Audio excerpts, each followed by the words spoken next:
Good morning, everybody. Foam Foot 420, welcome in.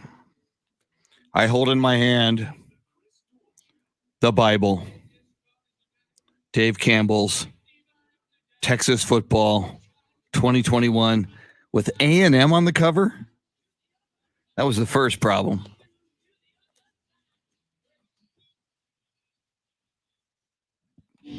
Anthony Del Toro, good morning.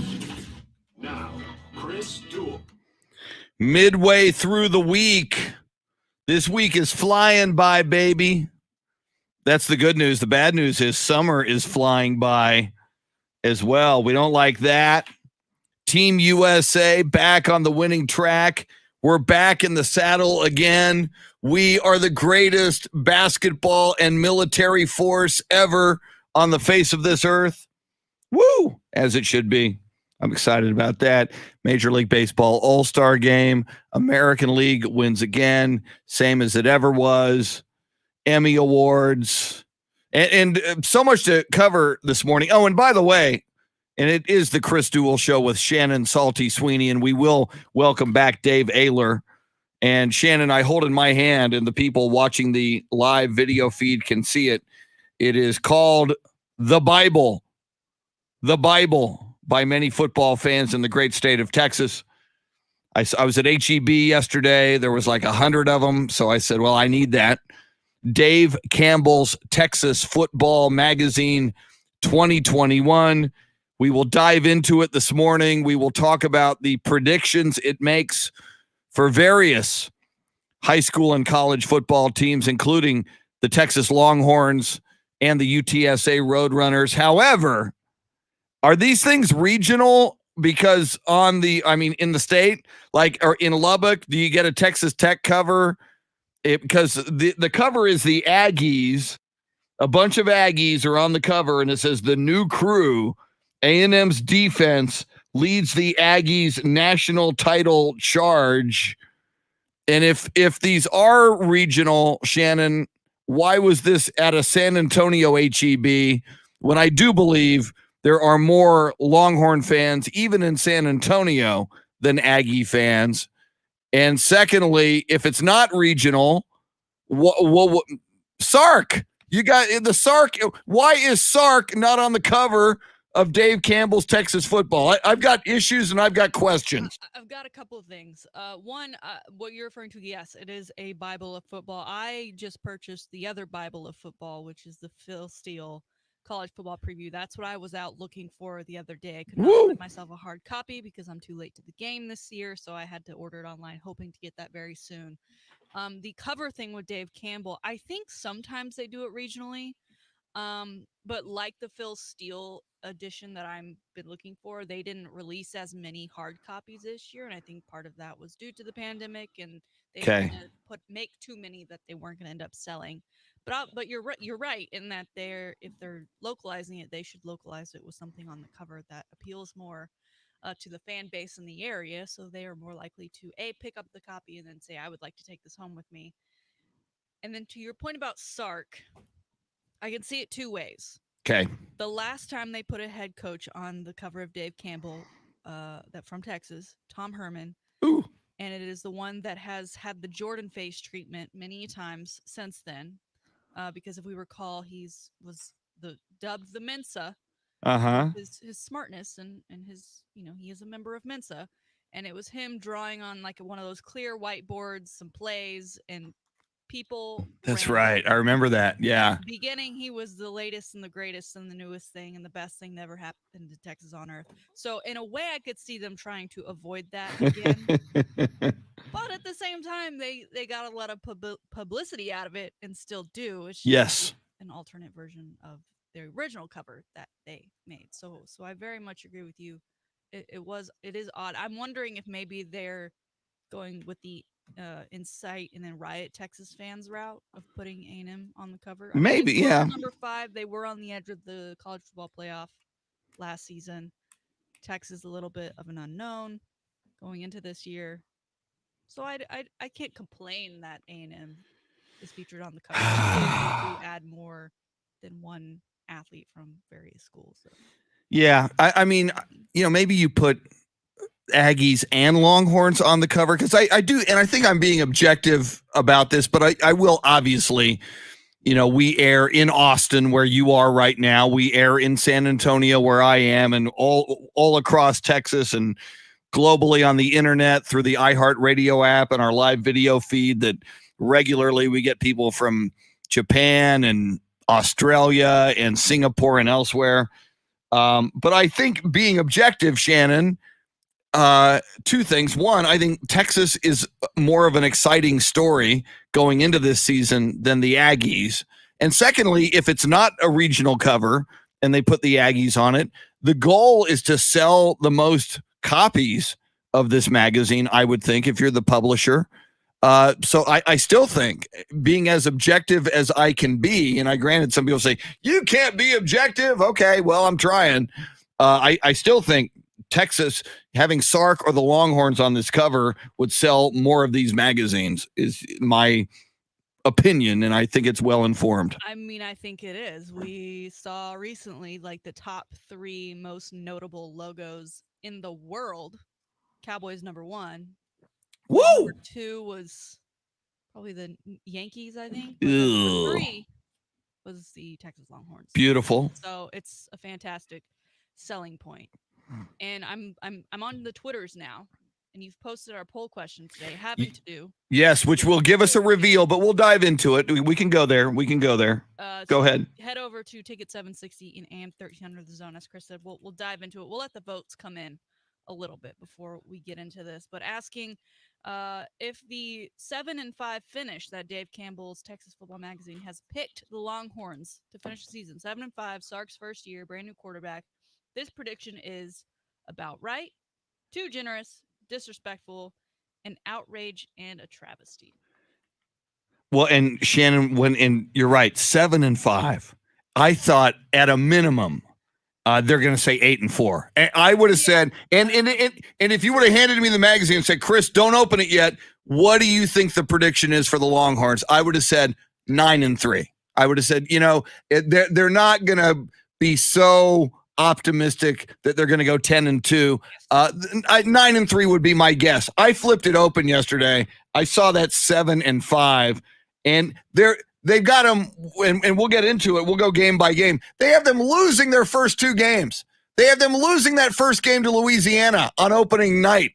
I don't know what kind of crack or crystal meth the guy who did the predicting in Dave Campbell's Texas Football Magazine was on. But I think 7-5 is a slap in the face of Steve Sarkisian, the Longhorn football team, Longhorn Nation, and anybody a fan of or associated with the University of Texas. I can't believe they went 7-5.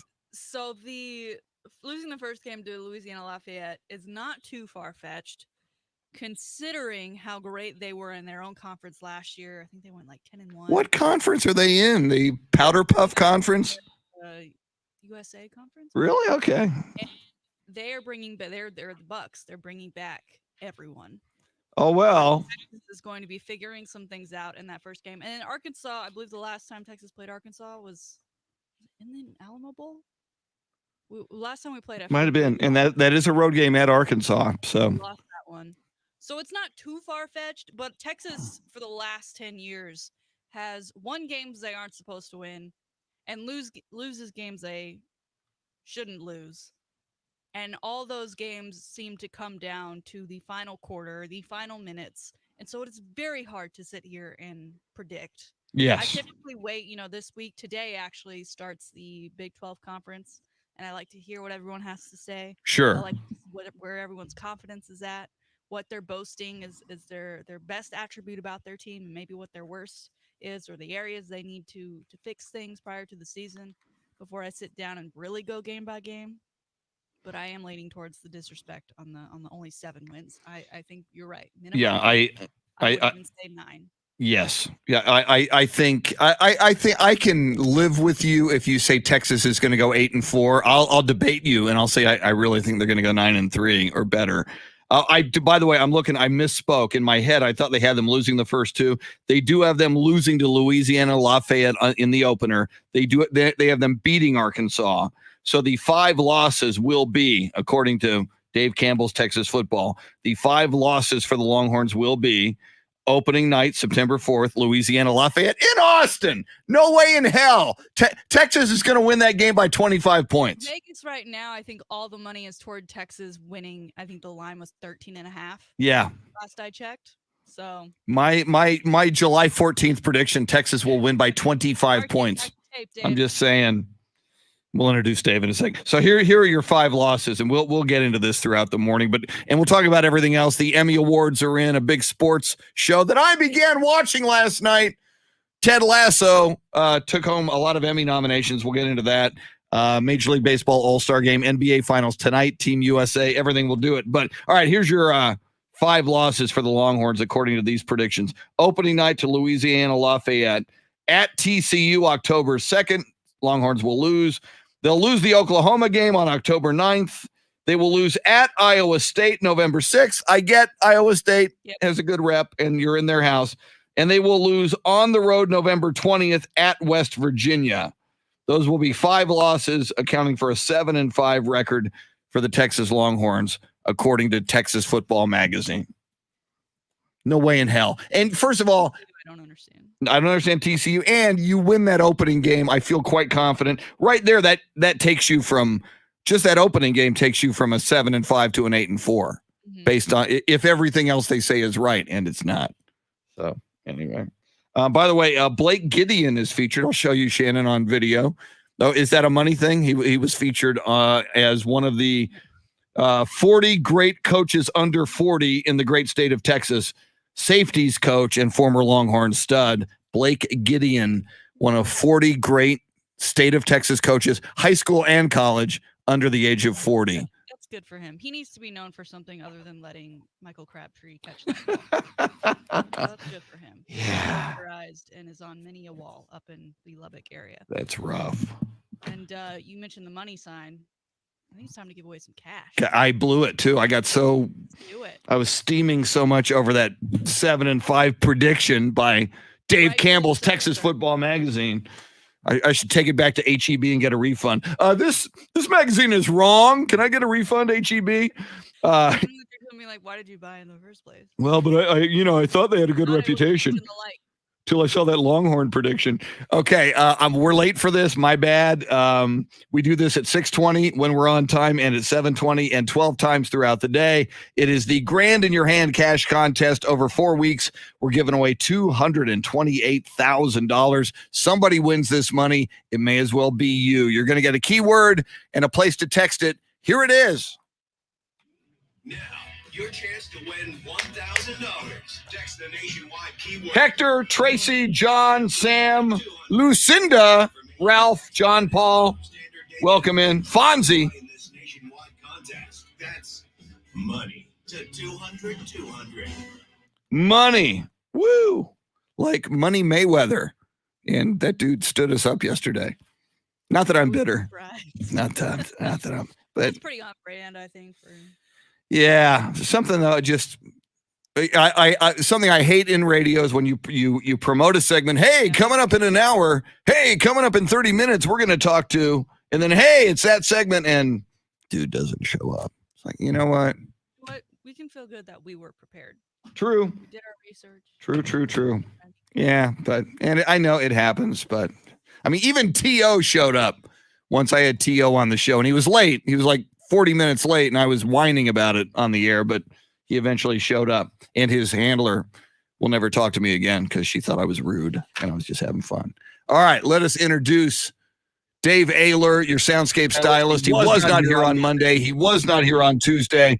He was some sort of a vacation, including some eye surgery or something. Dave Ayler, A, welcome back. B, what did you do on your time off? No eye surgery this time. I had to.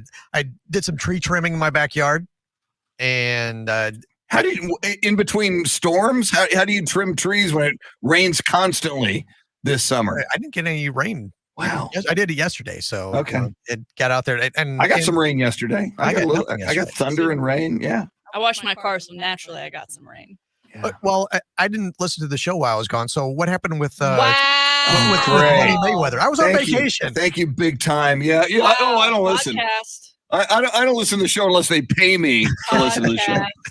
Somebody's got to pay the bills. No, we there's a big fight in San Antonio on Saturday night, Yep, and I'll be there. the president of Mayweather Promotions, Floyd Mayweather's company, was scheduled to join us yesterday at 8:35. We promoted it. Hey, this is going to be big. It's going to be fun. We researched it, so Shannon and I were going to ask him well-informed questions about the fight, about Floyd Mayweather, about Logan Paul fight and everything. But yeah, dude doesn't show up, so that's okay. I'm going to the fight, so if I see him down there on Saturday, I'll Are say, you hey, going? You seriously? Yeah, You're going to the fight? Yeah, I am. Wow. Yeah, I got credentialed and everything. I'm like an important person. Oh, credentialed. Yes. Nice. Wow. I see him, I say, hey, Floyd. Hey, what's the problem, dude. Yeah. What's your deal? You stood us up. You dissed Shannon and Chris. I'll start throwing hands at him. And if you see that damn Dave Campbell down there, by the way, I think he's still alive. I had Dave Campbell on a radio show maybe 5 or 7 years ago, and he was quite elderly at the time. So before I start blaspheming and disparaging Dave Campbell, I'm not 100% sure he's still with us. I'm assuming. I mean, his name's on the magazine. So, and do you know what the record is for them predicting Longhorns records? That's a great question. I don't know. He said 7-5. They're saying 7-5. Yeah, that's they got to win the first one. God, yes. At home against Louisiana Lafayette. I'd say Arkansas, maybe they might lose that one. That's possible, but that's 7-5 is wrong. Minimum 8-4. I think 9-3 is a good starting point. 10-2 if things are getting really exciting. Yeah, that might be pushing it, but 8 or 9 wins is definitely doable. Yeah. All right. We will get into that. We'll even check. We'll see what they're picking for OU. We'll check the UTSA prediction, all of that fun stuff. We will talk Emmy Award nominations, which dropped yesterday. Shannon, episode 1, I watched it last night. Ted Lasso, very, very funny.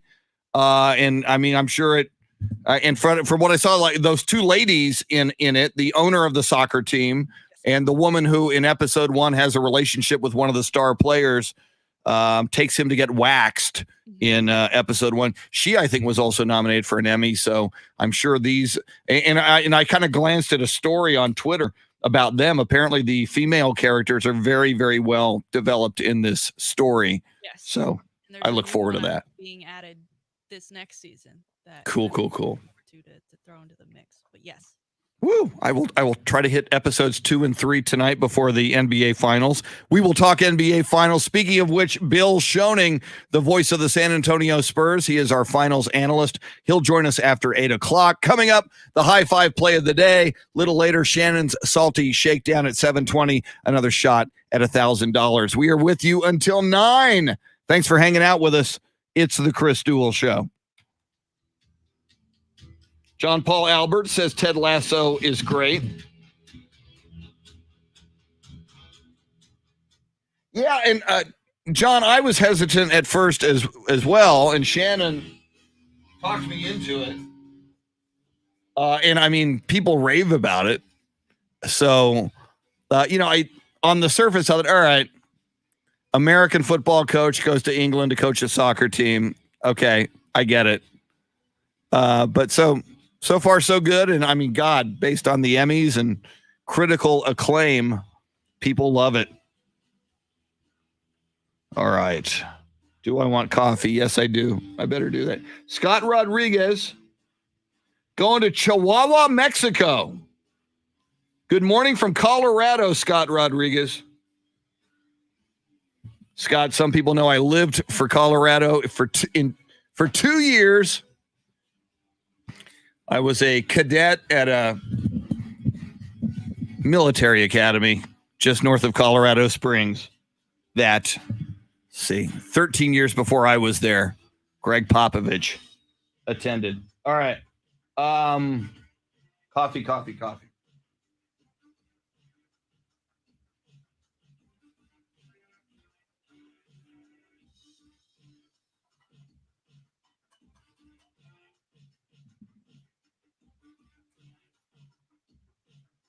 Woo! Got my own damn coffee. Because I don't like coffee. It tastes like soap. Not that that's a problem. If you do, good on you.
Clint Proctor, good morning. Sam Tobias, coffee run 5,987 for me. Thank you very much. Lucinda Sullivan, who gives us coffee emojis if you're here. This one's for you. Hector Gomez, welcome in. The pride of Central Catholic High School. Hector Gomez, who has a GoFundMe account. He's building 2 statues as you walk in to his alma mater, Central Catholic High School. A 30-foot Jesus statue. Who can't get behind that? And a 60-foot Sonny Melendrez statue. Sonny Melendrez, the greatest graduate in the history of Central Catholic High School. And I think that's appropriate as you walk down the sidewalk. Jesus, Sonny. And both of them, you know, one word, and you know who they are. I mean, you could say Jesus of Nazareth. You could say Sonny of San Antonio, but you don't have to. Yes, Hector, we should do that. I've had Sonny, it's been years, and I know Sonny, great guy, have had him on the show. I've had lunch with Sonny downtown at a Mexican restaurant near the Greyhound station. What was the name of that restaurant? Because I was at Geekdom at the time, and not far from Geekdom, but it wound up being like catty corner to the Greyhound station. I'm a classy guy. I have lunch with Sonny Melendrez near the Greyhound station. That's what kind of a classy guy I am.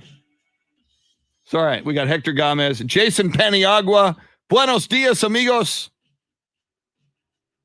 One of these days, soon, Jason, going to do the entire show in Espanol. And I do. I'm not kidding. This is Texas. We are on the border of Mexico.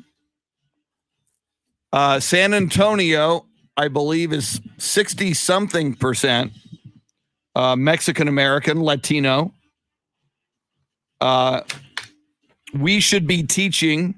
I wish I knew Spanish. I do a thing now and then. I do like these all-night ceremonies with a shaman from Colombia.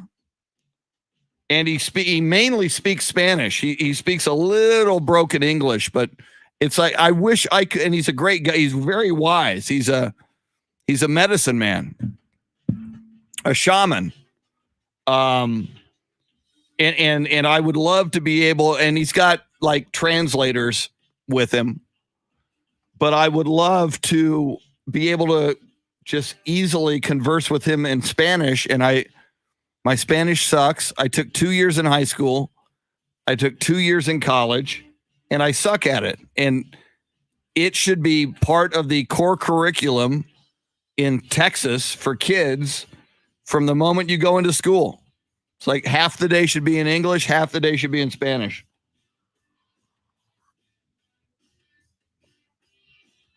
Michelle Johnson from Marysville, Kansas. Xavier Moreno, I think it was the Blanco Cafe. Thank you. It was the Blanco Cafe, and it was darn good. That was maybe 10 years ago. God, time flies.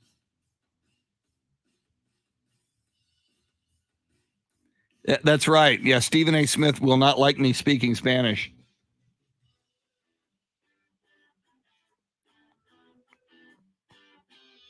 Clint Proctor says, happy hump day. Foamfoot 420 got in first. Steve Duraco, I didn't see you come in here. Steve Duraco, the original rock. THE rock, the original Italian stallion. Ralph Balderas, Lucinda Sullivan at 6 a.m. with the coffee emoji. John Paul Albert, I think I said Ralph Balderas. Fonzie J. Rodriguez. The Astros are sissies for not showing up at the All-Star game. Shut up, Fonzie. The Astros, it's like you guys want to boo us? Fine. You know what? We won't come. I like it, Fonzie. If the Dodgers did that in a similar circumstance, you would be supportive of it. I like it. Carlos Correa, Jose Altuve. It's like, yeah, every opposing ballpark we go into, you people boo us. Now you want to boo us at Coors Field at the All-Star game. You know what? I think I'll stay with my family in Houston. Right on. I'm down with it, Fonzie. I'm cool with it. And I hate Joe Kelly with his little scrunched up face. Here we go.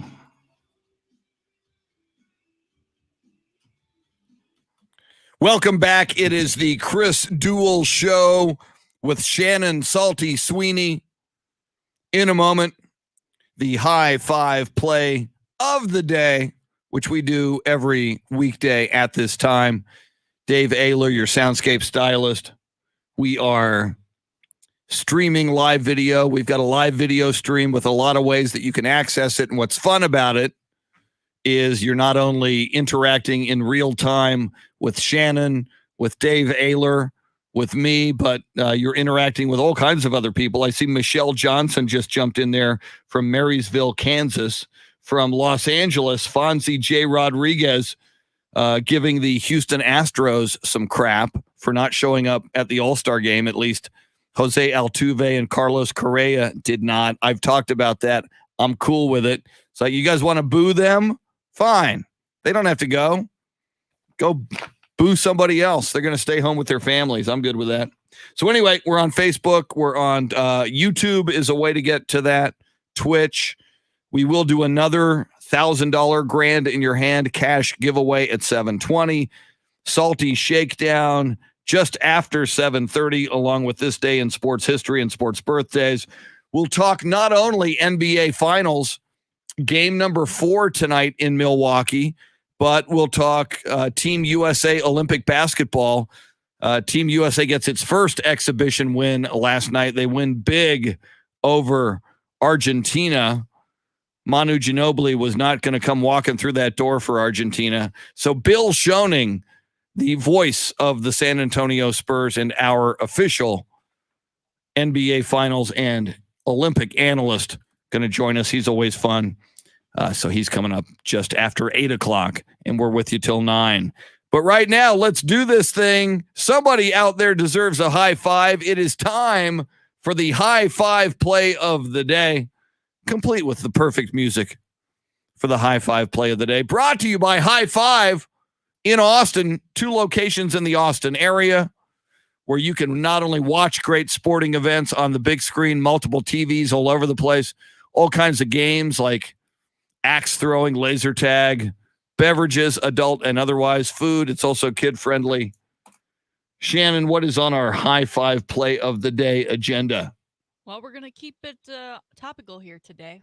Woo! Go with some MLB All-Star game because history was made not just with the American League continuing to dominate with their now 8th straight win Wow. in the All-Star game, but Ohtani, who has been in the news, not for the best reason as of late, not to any fault of his own.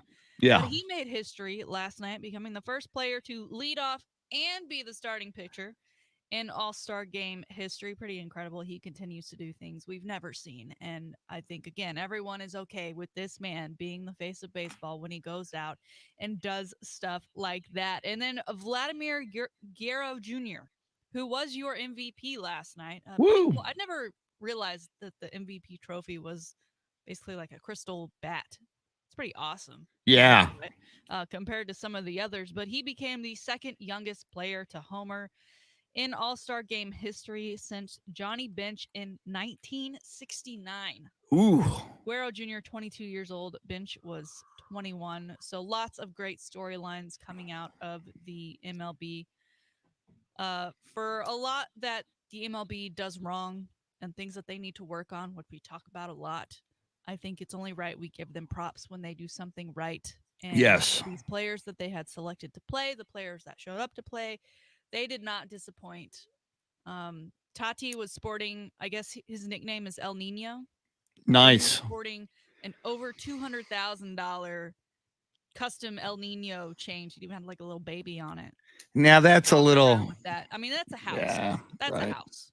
Exactly. That's a really nice house. Instead of giving you a high five, I may take those 5 fingers and try to snatch that off your neck, because I could do a lot with that necklace, sir. Yeah, loan it to Michael Irvin. He can hold it for you in his Louis Vuitton bag while he's signing autographs. You're trustworthy. Yeah. But that's it. Today's high five going not only to the MLB and the All-Star game, but specifically those 2 players, Ohtani and Guerrero Jr. Very, very cool. Outstanding high five play of the day. I was listening, Shannon, to Colin Cowherd on our radio stations yesterday. He follows us after the Dan Patrick Show nationally. And he was talking about Shohei Ohtani. And he says we need to start the hashtag better than the Babe. You know, Babe Ruth famously pitched and he hit home runs, but Cowherd was making the case and, comparing statistics and early statistics, what Los Angeles Angels star Ohtani can do versus what Babe Ruth used to do. And there's a compelling case to be made for Ohtani being better than Babe Ruth, which sounds insane. But there's a case to be made for it. So at a time when Major League Baseball, Shannon, we've talked about it, can help itself somehow, make the games faster, help its image. It's losing some of its audience. It might not be the ideal game for young people in this TikTok, short attention span, information overload era. But it certainly has a not a brand new, but a relatively new superstar who, is a guy that not only are we going to be talking about for the next several years of his career, but, here we are decades and decades and decades after Babe Ruth died. We're talking about him as a baseball legend. Ohtani, barring injury and continuing to play the way he plays now, will go down as a baseball legend, an immortal who they'll probably be talking about years and years after he's gone. I saw a video of him yesterday off the field, and he was in some sort of like green room situation, and Peyton Manning was in there, and they were both like trading how they like their throwing style, right? So Stephen A's entire argument of, well, people here can't relate to him because of his nationality or where he's from or this whatever it was. Yeah. When you see something like that, like, he's an athlete, that we always find something to relate to these athletes. Yeah. Other athletes. And when you can hang out with Peyton Manning, a guy everyone loves, even if you find his commercials a little annoying at times. That just proves it to you. Like I'm just hoping there's nothing under the rug for him, because he right now is the perfect face for baseball. Now, which Peyton Manning? So you said this, and of everything you're saying, and you're making a great point, but you in the middle of that, you say some of Peyton Manning's commercials can be annoying. Which ones annoy you? Like the Nationwide one? Okay. Nationwide is. At first I liked the Brad Paisley thing for them together, but now I'm kind of over it. It's we need a new shtick. Yeah, it's interesting how sometimes something can work. And I don't even, thank God I'm not accessing her name right now, but they've run their course.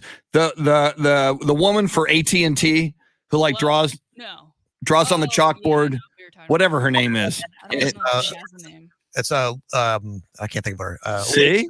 Lily. Yes, it's Lily. Oh, yeah. I reached during the NCAA tournament. I reached burnout on Lily commercials because every time out there was a Lily commercial for AT&T, and she's funny. I mean, she's got this persona where I think she could be in a sitcom. She's genuinely funny, and apparently we've since found out that she directs those commercials, so she's clearly a talent. God love her. But it's, and again, I saw a few of those Lily commercials, and they keep running the same one where she's drawing plays on the whiteboard, and someone says, "Why are you using a Sharpie or something?" And she goes, "Well, I'll just get another whiteboard or what." It's like, okay, and the reason I bring it up, you say like the nationwide Brad Paisley, Peyton Manning commercials have run their course.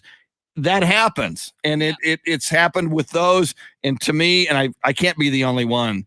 The Lily commercials, yes, you're funny, but please, let's move on. I think part of that was the pandemic, because Lily specifically, I've seen her on TikTok a few times where she takes you behind the scenes, and you can even see in those commercials more than in others where they were really social distancing. Okay.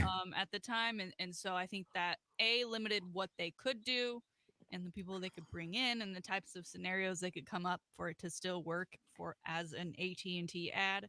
So I would imagine soon we'd get a little bit more of a mix, because it's same with those nationwide commercials. I feel like the Peytonville one where he's kind of cool in that they have this entire like miniature town built up, but him and Brad are walking around. That one has been airing for a very long time. Well, and there was this other thing about Lily in that current commercial that we've seen 10,000 times now, where she's drawing on the whiteboard. She's kind of behind a countertop, and that one and a previous commercial. There was like speculation on the internet. Ooh, why are they putting Lily behind countertops? Is she pregnant? Is that what is that what's going on? Is are they? And that's happened before when on the countertop. Yeah, when an actress has been pregnant, you kind of camouflage for whatever the reason. I just think that you should just go with it. Yeah, it's nature. Especially for that, like, yeah, what about her being pregnant and impedes her ability to sell? Exactly. Yeah, can an AT&T phone saleswoman be pregnant, and can that be okay? And can we celebrate it? But anyway, she then got on social media. She said, no, she goes, I actually direct those commercials. And she goes, and I got a little sick and tired of the comments from you guys checking out my body. So I'll show you. I'm going to just conceal myself behind these And I'm like, okay, really? That was a little much, and a little, I'm very special, and I've got a special body, and I'm getting a little sick and tired of you people checking me out as eye candy on these TV commercials. Anyway, I thought that was a little much. And even if that's true, do you say it like that?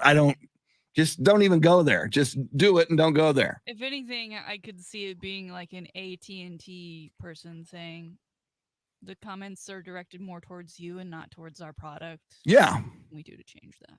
Yes. And then if that's the case, and they did some focus groups, and it's like, all right, we'll and even if it is the case, and again, I always feel weird. Here I'm a guy saying that about a very attractive woman who on social media, who knows, maybe all these ridiculous men or boys said inappropriate things on. So yeah. So I mean, I'm also sensitive to that. So I could be it's even like, I got something in my Instagram DMs the other day, and it's just a guy saying, he just said hi.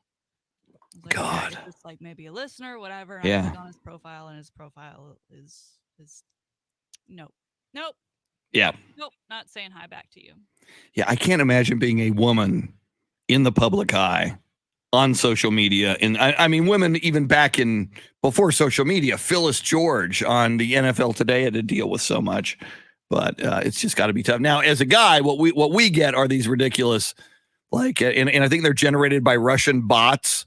And like I got one for one like a 19-year-old beautiful blonde woman from Ukraine wanted to be my friend, and I just trying to trip you up. So, yeah, and I deleted and I posted on my Facebook. Not today, Putin. You're not going to get me today, Vladimir Putin. I'm stupid, but I'm not that stupid. So, and what's the? I mean, what are they then? Let's say that fake account that has the beautiful 19-year-old from Ukraine who wants to befriend middle-aged Chris Duel in Texas.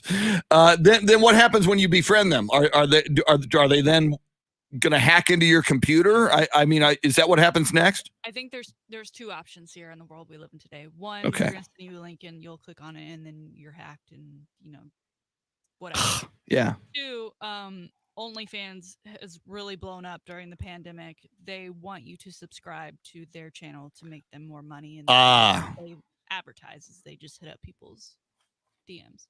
I get it. Okay. That's where my line of thought leads. Yeah, if you would like to see more of me, middle-aged dude, you can like subscribe to my site and you can see a lot more. It's like, yeah, I'm a total loser. Sure. How much? Let me whip out my credit card. All right. Well, that was an interesting segment. Coming up, we will talk more NBA Finals. Things are looking up for Team USA. We will get into that and walk you through what went right finally for Team USA against Argentina in Olympic basketball last night. So NBA Finals Game 4 tonight. We go in depth with Bill Schoening on that in about an hour, just after 8 o'clock. Coming up in the next segment, in addition to all the tons of sports we're going to talk about, your chance to win another $1,000, the Grand in Your Hand cash contest coming up in the next segment at 7:20, and also in the 7 o'clock hour, Shannon's Salty Shakedown, along with sports history, sports birthdays, and a whole lot more. Did you get your coffee this morning, Shannon, from Dunkin'? I had me a Dunkin' this morning. Very nice. You order on the app? It was all good. Yeah, I do. Woo! Heck yeah, I do. First one they see in the drive-thru each morning. Very, very cool. I got my K-Cup coffee that I just import in my big Strato tanker, whatever it's called, mug, decanter, I don't even know, Cody, whatever it is. I do need a Yeti because you're not only cool, they're not only very effective, and they keep your drinks cold or warm, but you're supporting Austin FC. And they're extremely customizable. I like it. That's it. My next big purchase is Yeti. See, you're talking me into Ted Lasso. You're talking me into Yeti. And people listening, are they taking notes? I hope so. Like, wow. I hope so. Quick break. More coming up on the Chris Duel Show. Woo! Woo! Yeah, Jason Paniagua, the Flow Progressive commercials. Very funny. She's funny. The supporting cast is funny, but move on. Jorge from Orlando this morning. Happy vacation. I hope the weather's good for you in Orlando. It should be. I think all the hurricanes have tracked past Florida, at least for now.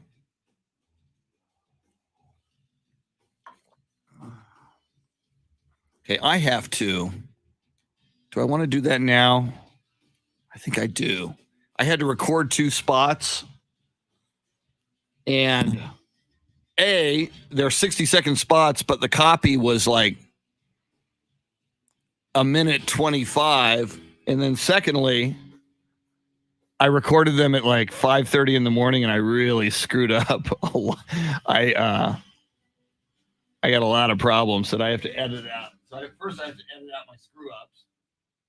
And then I have to edit out, and then I have to edit it down to 60 seconds. Good luck with that. You've been hearing about it. Now it's here. Diamonds Direct spectacular store-wide summer sale Say is happening. Diamonds Direct commercial. Every Sunday, 5 days of incredible deals. They cut prices on a multi-million-dollar selection. Virtually everything in the store is on sale. I'm talking an extra 20% off Diamonds Direct's already amazing price. 20% savings on all pairs. 20% savings. Oh, there it is. Screwed it up. 20% off all. 20% savings on all pairs of earrings. Thank God we can edit commercials. 20% savings on all pairs. 20% savings on all pairs of earrings. 20% off all bracelets. Okay, let's get rid of that. Act as if it never happened. Although everybody on Facebook now knows it happened. But you guys know I screw up, so nothing new there. No news flash there. 20% off all bracelets, all pendants. 20% off all eternity bands. 20% off all wedding. It's just too much. And I guess you. Wedding bands. 20% off thousands of engagement ring mountings. Plus, the New York and Los Angeles jewelry designers are here with their. Plus, Screw that up twice. jewelry designers are here with their entire collection, including all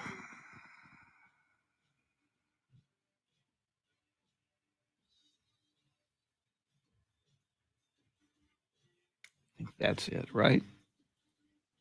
Stop it. Downings plus the New York and Los Angeles the New York and Los Angeles jewelry designers are here. Not 2 pluses, just 1. We just need 1 plus.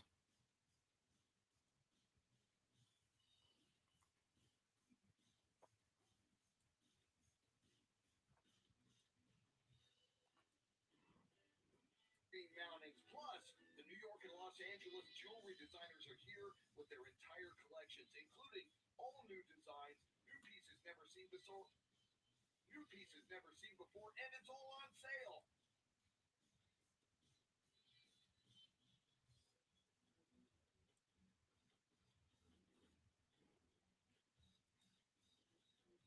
Including all new designs, new pieces never seen before, and it's all on sale. It's 5 days of savings, Wednesday through Thursday. Yes, they are even open. It's 5 days of savings. It's 5 days of savings, Wednesday through Thursday. Yes, they are even open. It's 5.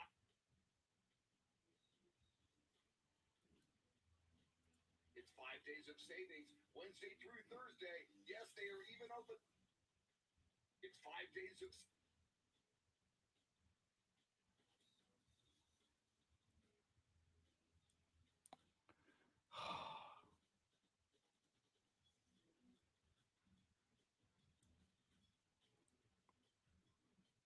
All on sale. It's 5 days of savings, Wednesday through Sunday. Yes, they are even open Sunday for this. When Diamonds Direct has a sale, it's not hype, it's the real deal.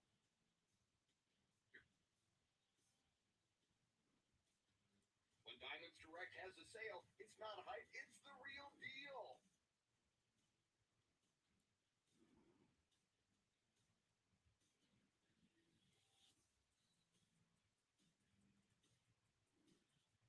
It's not hype, it's the real deal. You're going to see for yourself when you go in this week.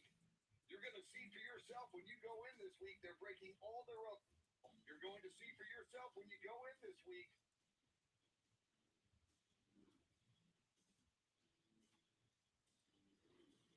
You're going to see for yourself when you go in this week. You're going to see.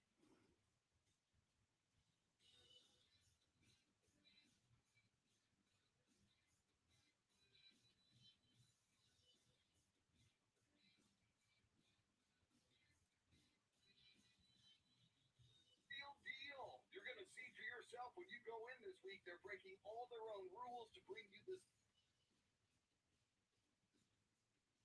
It's the real deal. You're going to see for yourself when you go in this week. They're breaking all their own rules to bring you this extraordinary buying opportunity.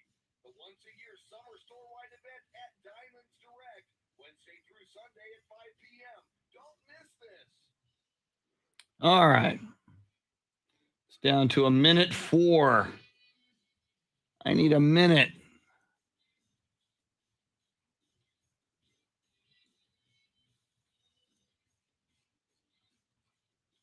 Okay, why did that just go to 1:06? Okay, now what can I cut out? Carl Fisher, welcome in.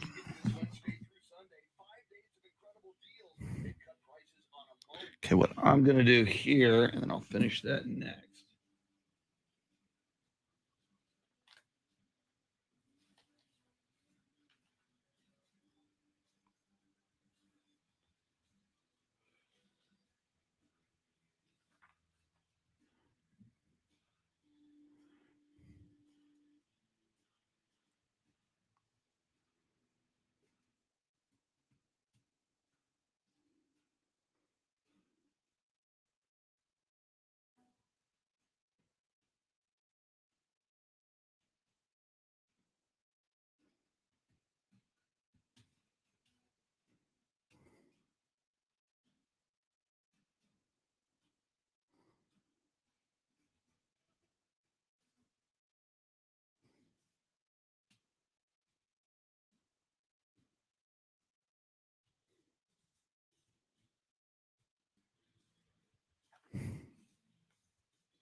Los Angeles jewelry designers are here with their entire collections, including all new designs, new pieces never seen before, and it's all on sale. It's 5 days of savings.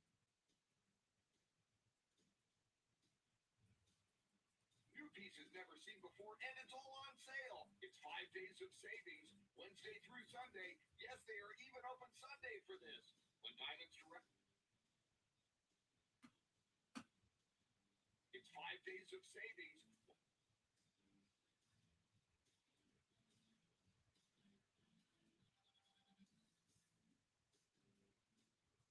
It's 5 days of savings. It's 5 days of savings.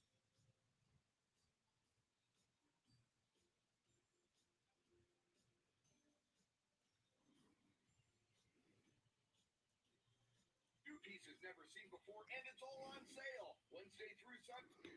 Good morning, Beth Settle. All right, now I'm down to 104 from 106. Think now.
All right.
Sam Tobias, Limu, Emu, and Doug. Yes. We can do without that one.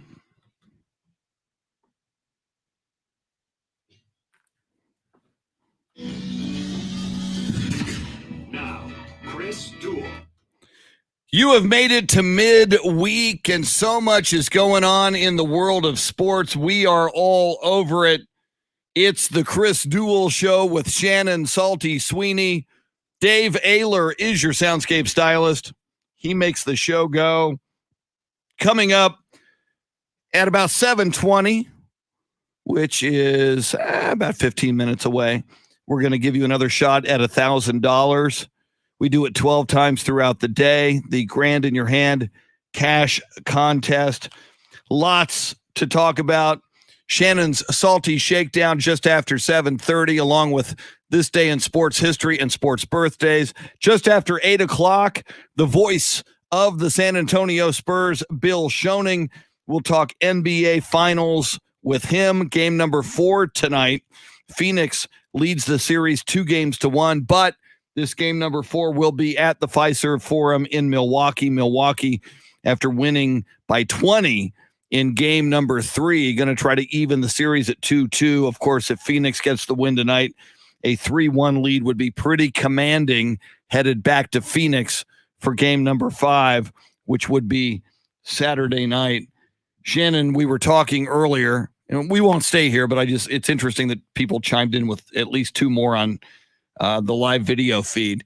They were talking about commercials that have maybe run their course, and you started this with Peyton Manning and Brad Paisley on the Nationwide commercials. So then I said, well, I've had enough Lilly commercials for AT&T drawing on the whiteboard. And then somebody said, what about, and I want to give Sam Tobias credit, Jake from State Farm. I'm still okay with Jake from State Farm, with Chris Paul and with Patrick Mahomes and Aaron Rodgers. Are you still okay with Jake from State Farm? I'm okay with Jake. I'm not okay with the State Farm jingle, and I'm afraid that'll be there with or without Jake because my dog has come to associate that with the Aaron Rodgers and his dog commercial. Yeah. And she barks at any dog that's ever on TV, ever, cartoon, real, digitally animated, whatever.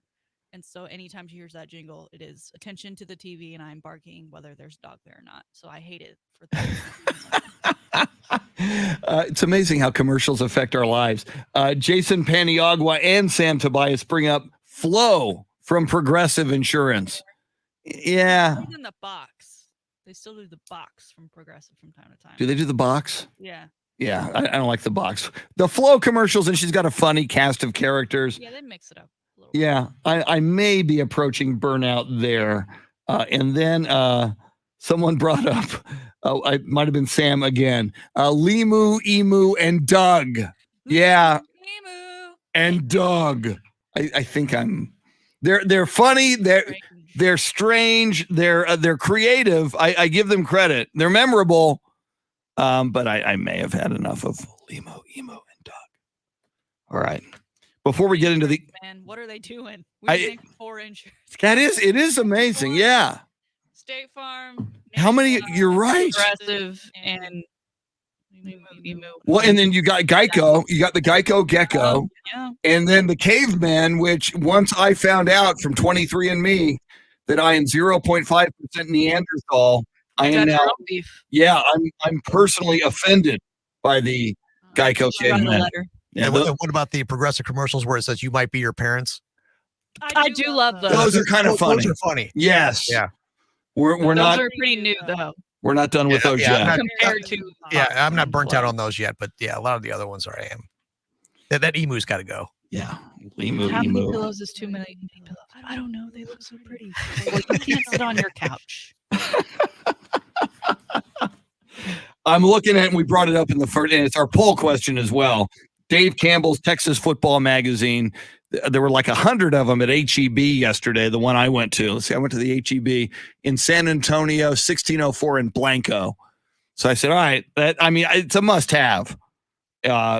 Dave Campbell's Texas Football Magazine. A lot of people call it the Bible for football in the great state of Texas. Shannon and I both agree, and you can vote on the poll question as to how you would categorize this. They predict, Dave Campbell's magazine, Texas Football, that the Longhorns will go 7-5 this season, which I think is disrespectful. I think they will be a much better football team than that. So I decided, Shannon, all right, Aggies are on the cover. What do they pick for the Aggies? They say the Aggies will go 11-1. with their only loss being at home to Alabama on October 9th. So 11-1. That means they've got them winning at LSU to close the season out. By that LSU, I mean, talk about a fall from grace. They got them beating Auburn. They've got them winning at Ole Miss. So we shall see. I would argue that the SEC is not what it used to be, unless your name is Alabama. And yeah, A&M has an easier ride. I would agree with that. Let's see. I see Texas Tech. What do they have for Texas Tech? 7. Okay, I'm even more angry at the Texas pick. 7-5 for Texas Tech. So the Longhorns record will equal the Texas Tech record. I don't think so. I think the Big 12 preseason poll had them either second to last or third to last. So I don't know where that comes from at all. TCU 9-3. TCU 9-3. No. With TCU, let me see their losses with their big 9-3 record. They're going to lose at Oklahoma. Sure. They're going to lose at Oklahoma State and at Iowa State, but they're going to win every other game, including Texas at TCU on October 2nd. According is Texas has not played well in TCU as of late. Let's see. I think now with Steve Sarkisian, I think everything's different. And who was it that said? Was it Paul Alexander? I think he said it's a brand new day. It's a new day for Texas football. It's a new era and a new day. I totally agree with that.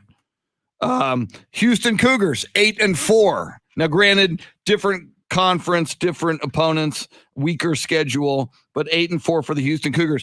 SMU Mustangs 8-4, according to Dave Campbell's Texas football. I once I get to UTSA, I'll stop. I want our San Antonio people to hear that. Rice 4-8. Paul Alexander will be on the warpath about that. All right, finally, and then we'll move on for now. I'm going to have to find out what they pick for Oklahoma. Probably 12-0. Yeah. I'm not there yet, Probably but give them 16-0. Just yeah, and the national championship. This may be the last year I buy Dave Campbell's Texas Football Magazine. Wow, get out! They pick UTSA. Andy Everett's going to love this. They pick UTSA, and granted, it is Conference USA. They say UTSA will go 10-2. My God. And they say they'll go 7-1 in conference, Conference USA. The only losses for UTSA will be at Memphis and at Western Kentucky. They will, according to Dave Campbell's Texas football, win every other. I mean, even though they're Conference USA, Shannon, 10-2, my God, that would be a pretty darn good bowl game, I imagine. You would think so. Wow. Texas State. It's year 10. Because I believe their first season was 2011. Yeah, they're right around year 10. That's good progress. Okay, I'm almost done. You said Houston. What was it? 8-5. I believe. Does Dana Holgerson keep his job after that? It's a great question. They learned their lesson of firing coaches. No, they were 8-4. They're 8-4. Yeah, 8-4. Or does he just leave because he has not had a good time? I don't think you fired Dana at 8-4. Not there. Not yeah. So okay, and one last. I'm still trying to find OU. Where is OU in here? See a prepared radio talk show host, Shannon. There's Baylor. Would have and I did. I actually I'll show you on Facebook. I brought these tabs. My plan was to put these tabs on all the records so I would be prepared and not do what I'm doing now, which is flipping through the magazine. Baylor will go 6-6. It's about right. I see Baylor at about 6-6. Where the hell is Oklahoma? I see they have Oklahoma at number 1. I see the Big 12 predictions. Oklahoma at number 1. Okay, here comes. I'm about to find Oklahoma. Oklahoma 9-2. I guess they only play 11 games instead of 12. They've got Oklahoma 9-2, 6-2 in the Big 12, winning the Big 12. And again, I'm okay. It's hard to pick against Oklahoma, even though I think Texas will have a legitimate shot at beating them this year and perhaps in Sark's first year taking the Big 12. I don't think it's expected, but I think a strong showing. I think an 8-4 or better season is expected.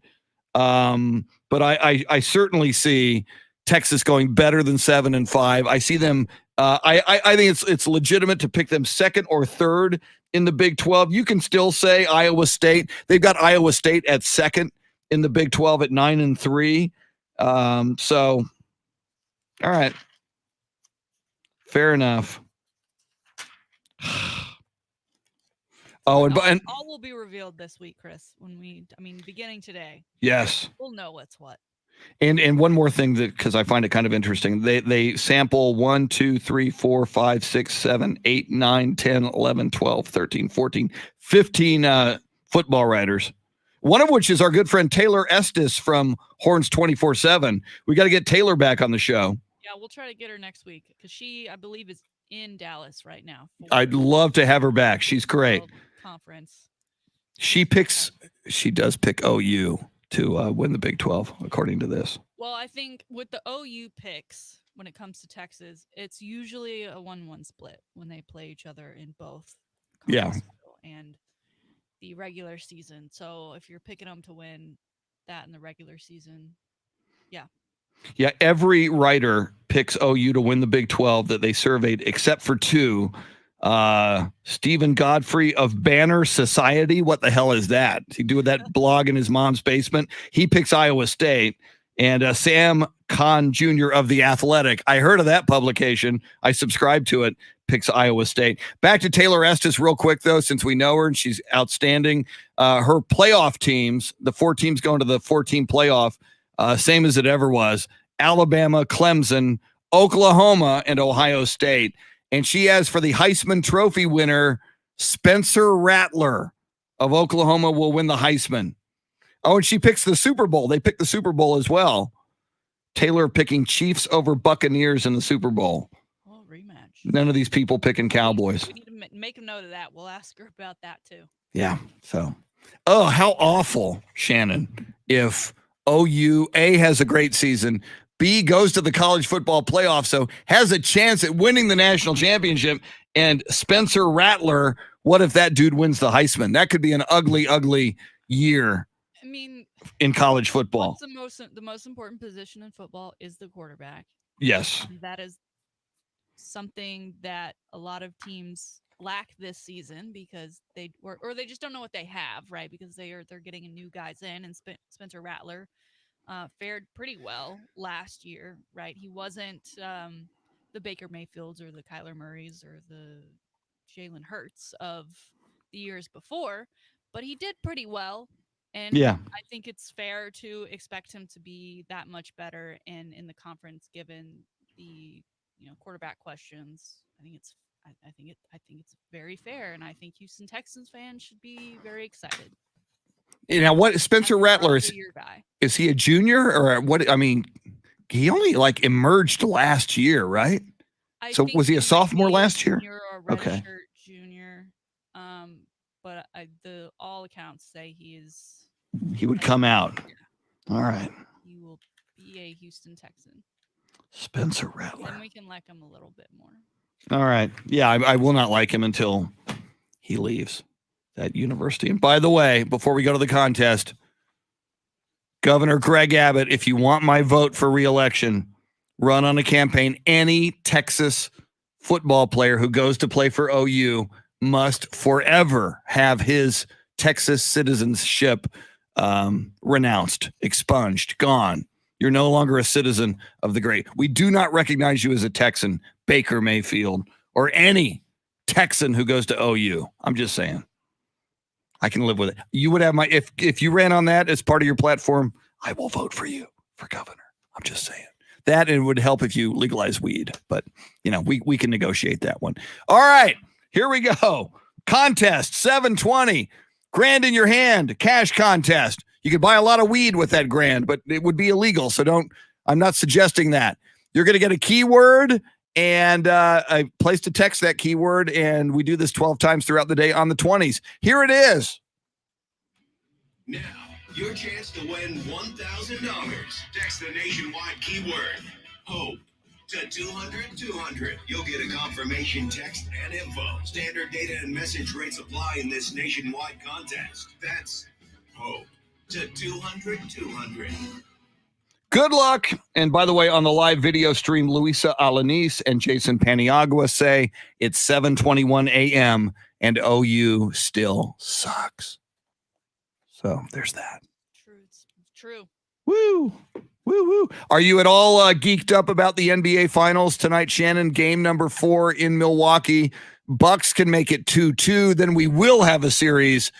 Phoenix can make it 3-1, and then it's all but I would think, awaiting the coronation if they go up 3-1. I have this question on my notes today for Bill because I was thinking about this as Team USA gets their first win in these exhibition games and we're getting that much closer to the Olympics. It feels like Team USA and all that drama mixed with the excitement of the Olympics as a whole is taking over the NBA finals. Ooh, you know what? That's a great point. Like I feel like unless you're a Suns fan, unless you're a Milwaukee fan, you're out of it. Wow. I feel like it's gonna be the Suns. I don't really care how long it's gonna take. But we're out of it. I am. It's fun. I didn't make that connection till you just said it, Shannon. But I am more locked in now on Team USA, and I'm breathing a big sigh of relief that they beat Argentina last night. But wow, I didn't think about that because they're getting headlines.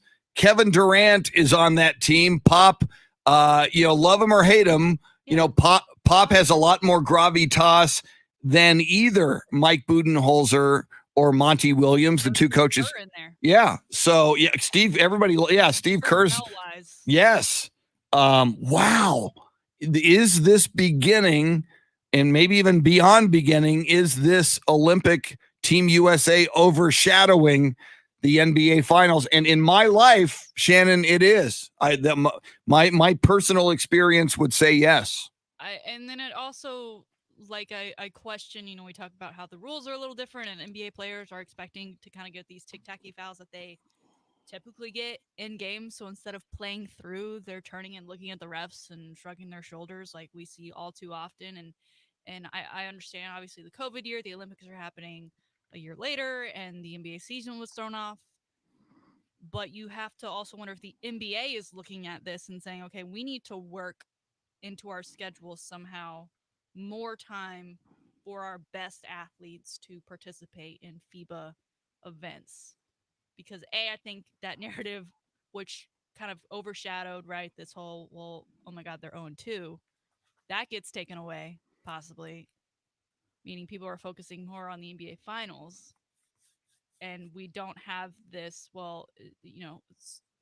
obviously I think the NBA, even though it is, they want this national brand or this international brand, it's their USA brand, right? And they want to grow grow those players and say, hey, these are the guys we're sitting for Team USA.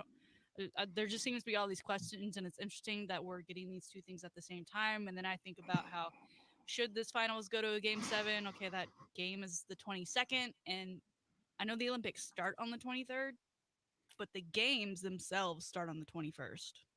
U.S. women's national team plays Sweden. Okay. On Wednesday of next week. Yikes. So you even get that overlap of it's not even basketball versus basketball. It's now the Olympics versus the NBA finals that going into, I think, the big fear of the LeBrons aren't in it, the Lakers, the Nets, whatever. I think it's being realized a little bit more right now than it was at the start of these finals. Very fascinating. And, you touched upon this, and we certainly thought about it when Team USA lost the first two exhibition games to Nigeria and Australia. Those guys who chose not to go, LeBron chose not to go, Steph Curry chose not to go, and others. If we do not get the gold medal, Team USA, are we going to start looking at those guys as, maybe not being so patriotic at a time that they could have? Or the NBA not considering that it's an Olympic year and creating a schedule or allowing players to sit kind of those lesser games in the season to rest so they are willing and able. You almost feel like it's the duty of the NBA to take care of those guys who are or should be on the USA roster. Yes. And you almost feel like it's a roster that should be set every year, and you are committed to play for Team USA unless noted for XYZ reasons that are legitimate reasons, and then you have your fill-in guys, because this felt like a last minute, kids on the playground decided, well, I'm gonna play this game and I'm gonna play this game. Yeah. So these are all we have left, and these are who we have to pick from. Wow. It's a lot. It's a lot. And I know that possibly we don't have this narrative if Team USA goes and wins those first 2 games, but they didn't. Right. And I think there's a lot more doubt. Even though they won big last night over Argentina, there's a lot of doubt. I know Argentina has a great history in FIBA, but dude, they got a 41-year-old on their team who is their best scorer. Okay. Yeah. So I don't know how much I can applaud that win last night. Right. They should have won it anyway. And Manu Ginobili ain't walking through that door for Argentina. He's not the 40-year-old we're talking about. No, he's not. Finally, Shannon, and we're up against the break, though, but all right, you mentioned, are the Olympic basketball players and games overshadowing the NBA Finals? My question to you, will the movie Space Jam overshadow both the Olympics and the NBA Finals starting this weekend? I don't think so. They had the premiere last night, and the number one trending thing that came out of that premiere was not the movie. It was not LeBron. It was LeBron's wife and the very bright green, very pretty dress that she wore to the red carpet. And Zendaya, one of the stars of the movie, apparently came in, did the red carpet, did her interviews, and then immediately left, which isn't crazy. It happens a lot, right? They've seen the movie so many times already. I say stay for the movie, though. So many people noticed that she left that I was like, oh, usually there's like a back door thing. She just walked back on the carpet. And wow. She's special. Okay, coming up, Shannon's Salty Shakedown is moments away, along with this day in sports history and sports birthdays. The voice of the San Antonio Spurs and now our summertime NBA Finals analyst and U.S. Olympic basketball analyst Bill Schoening joins us just after 8 o'clock. Dave Ayler making the show go. She's Shannon, the salty one. I'm Chris, with you till 9 on the Chris Duel Show. Woo! Yeah, Louisa, I'm with you on that, except Kobe, not Kobe, God help us, not even close. Kawhi starts with a K. Kawhi, we found out yesterday, had a partially torn ACL. He just went through surgery. They say it's going to be 7 to 9 months recovery from that surgery. And if it's 7 to 9 months for the average player, Kawhi is probably going to be needing 7 to 9 years to recover from that. Because he's Kawhi.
Okay. Sam Tobias not feeling the Space Jam love or confidence yet. All right, I've got to see if I can get lucky here.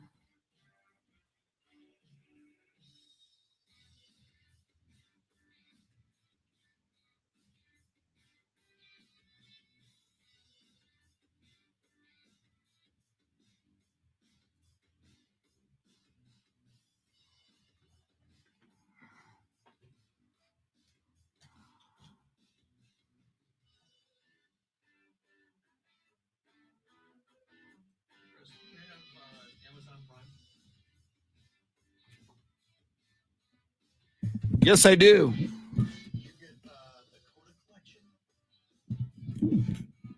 The what collection? I don't know what that is.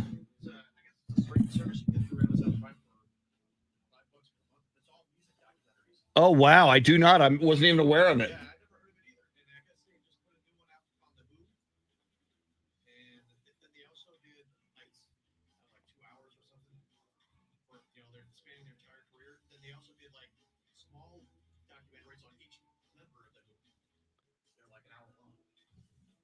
Wow, that sounds cool. I love music documentaries.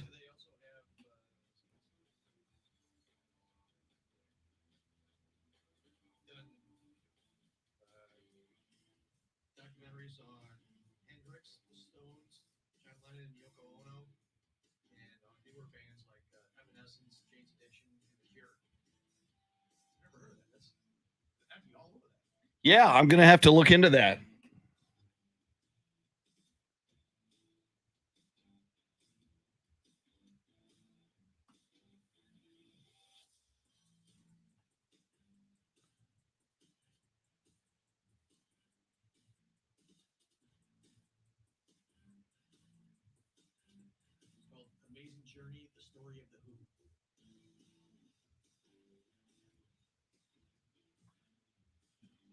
Cool.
You would have found it last week on Twitter.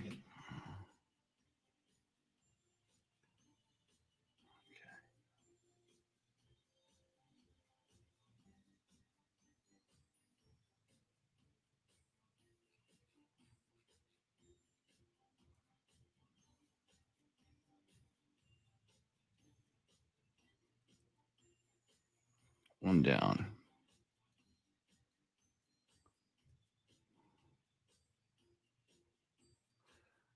Wow.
You've been hearing about it, now it's here. Diamonds Direct spectacular store-wide summer sale is happening now through Sunday. 5 days of incredible deals. They've cut prices on a multi-million-dollar selection. Virtually everything in the store is on sale. This never happens. I'm talking.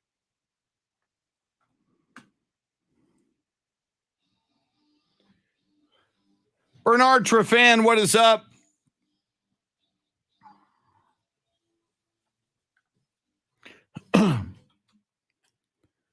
Welcome in.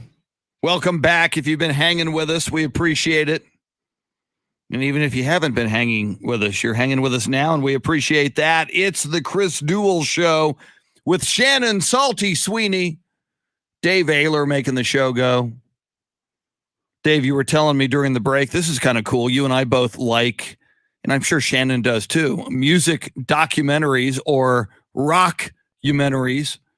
And you found what like a Facebook Prime add-on that is all Amazon Prime that is all music documentaries.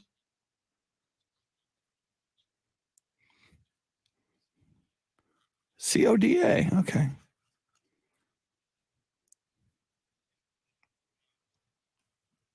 Cool.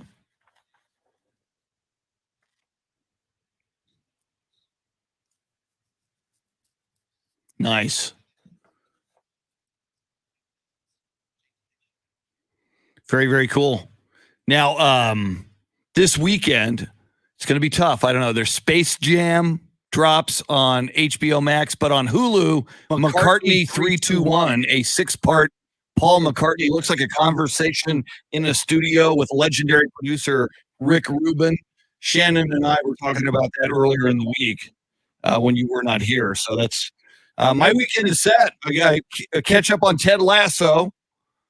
When does season 2 of Ted Lasso drop, Shannon?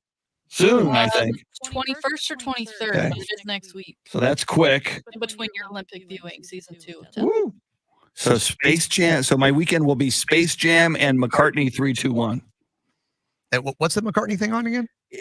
That's on Hulu. Hulu. Okay. That's on Hulu. And the little trailer looks pretty good. All right. Coming up, Shannon's Salty Shakedown is seconds away. As I've been telling you, Bill Schoening, the voice of the San Antonio Spurs, will talk NBA Finals and Team USA Olympic basketball with us just after 8 o'clock. We're with you till 9. Before the Salty Shakedown, we got some sports birthdays and this day in sports history. July 14th, 1951, the first color telecast of a sporting event ever. Color TV. I didn't think they had any color TVs in 1951. It was probably pretty exclusive. It was a horse race on CBS, the first ever color telecast of a sporting event. This day in 1967, Houston Astro Eddie Matthews hits his 500th home run. He hit it off San Francisco Giant Juan Marichal. 1 year later, it was a big day today for 500th home runs. On this day in 1968, Hammerin' Hank Aaron hit his 500th home run, also off a San Francisco Giant, off of Mike McCormick. In 1968, of course, Hank Aaron would finish with what was then a record until Barry Bonds broke it, 755 home runs, ultimately for Hank Aaron. Finally, on this day in 1974, New York Yankees manager Billy Martin becomes the first American League manager ejected in two games in one day. It was a doubleheader, and Billy Martin was ejected from both games. And it says here it's the first American League manager. I guess somebody did that in the National League as well. We'll have to figure out who that was. So, yeah, Billy Martin was a hothead, as I recall. So, Billy Martin, you're tossed out of both games in the doubleheader. Very cool. That's this day in sports history. How about some sports birthdays? Born on this day in 1932, professional NFL football player, and he became an actor and a minister, Roosevelt Rosie Greer. Born on this day in Cuthbert, Georgia. And some of you history people may remember when Bobby Kennedy was assassinated at the Ambassador Hotel in Los Angeles on the night of June 5th, 1968. It was Rosie Greer who wrestled gunman Sirhan to the ground and took his gun away. So Rosie Greer was pretty amazing. Born on this day in 1934, a golfer and the first African-American to play in the Masters, Lee Elder, born in 1934 on this day. He went on to 4 PGA Tour titles. Lee Elder was born in Dallas, Texas. Born on this day in 1967, Robin Ventura. He had a great baseball career, but probably most known for storming the mound. And Nolan puts him in a headlock and just starts wailing on his head. There you go. It's got to suck, Shannon, to be Robin Ventura. You had this big baseball career, but when you say Robin Ventura, we remember that moment. Don't go charging the mound when Nolan Ryan is there. Robin Ventura, born in Santa Maria, California. Go ahead, Shannon. I very much agree. Wow. But your marquee birthday, and he was in the news just 2 days ago, born on this day in 1988, Irish professional boxer, UFC lightweight and featherweight champion, born in Dublin, Ireland. Shannon and Dave have been there drinking beer. Conor McGregor. Happy birthday, Conor McGregor. 1988. I wonder how he's celebrating today. It's a good, yeah, probably drinking heavily while he can't walk around a lot. Yeah. Yeah, Vicodin and Guinness, probably. See, 1988, I got to do some math. How old does that make him? He was born in 1933. Thank you. I'm glad you got better math skills than I do. Happy 33rd birthday, Conor McGregor. Get well soon after that god-awful leg injury over the weekend. Those are your sports birthdays and your sports history.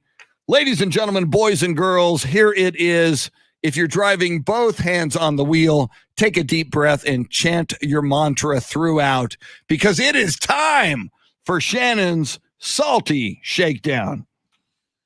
There's a lot going on in the basketball world right now with the NBA finals going on, and of course Team USA gearing up for the Olympics. I actually also got a notification yesterday about way too early bracketology. Oh, God. As I was like, yes, I'm not reading this. This is absolutely, you're correct. Way too early. Don't send this to me. But if you're Lamar Odom and you're Tristan Thompson, all the action is taking place on social media. The one thing these two have in common, well, I guess they're both NBA champions. But the other thing they have in common is that they have both been linked to Khloe Kardashian. Yes, Lamar Odom, of course, married Khloe back in 2009. They even had a short stint reality show. They obviously have since divorced. There was a lot of cheating allegations.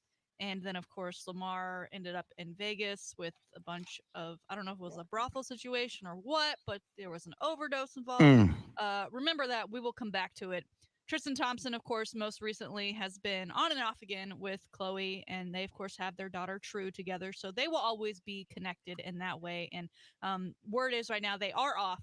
But they are cordial and they do see each other a lot and speak with each other almost every day because of their daughter, which is great. But they're both fighting over Khloe Kardashian right now in her mentions. Okay, Khloe posted a picture of herself in like a swimsuit at like an outdoor beach shower, you know, where you get the all the extra sand off. Now most people just go straight to their feet. She looked like she was taking a full-on bath.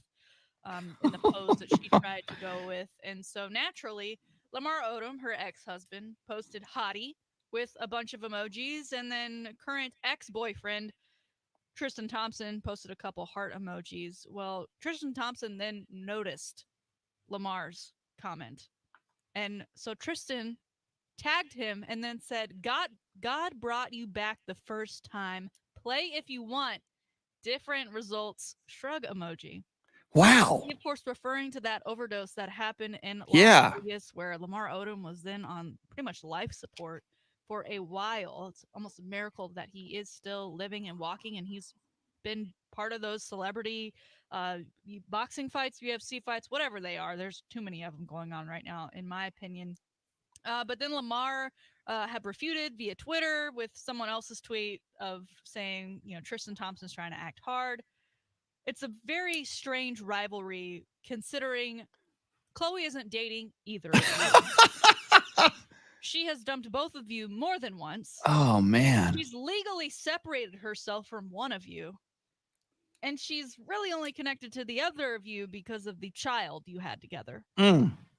So I know, like, the Kardashians, they're the thing that won't go away, and they somehow keep tying themselves into sports. Chris, I don't know how much you know about these relationships, but come on, Tristan, you're still in the NBA. I feel like it's Yeah. Lamar Odom. Why do this in your offseason? Why aren't you playing for Canada? Are they going to the Olympics for basketball? Why aren't you doing that, sir?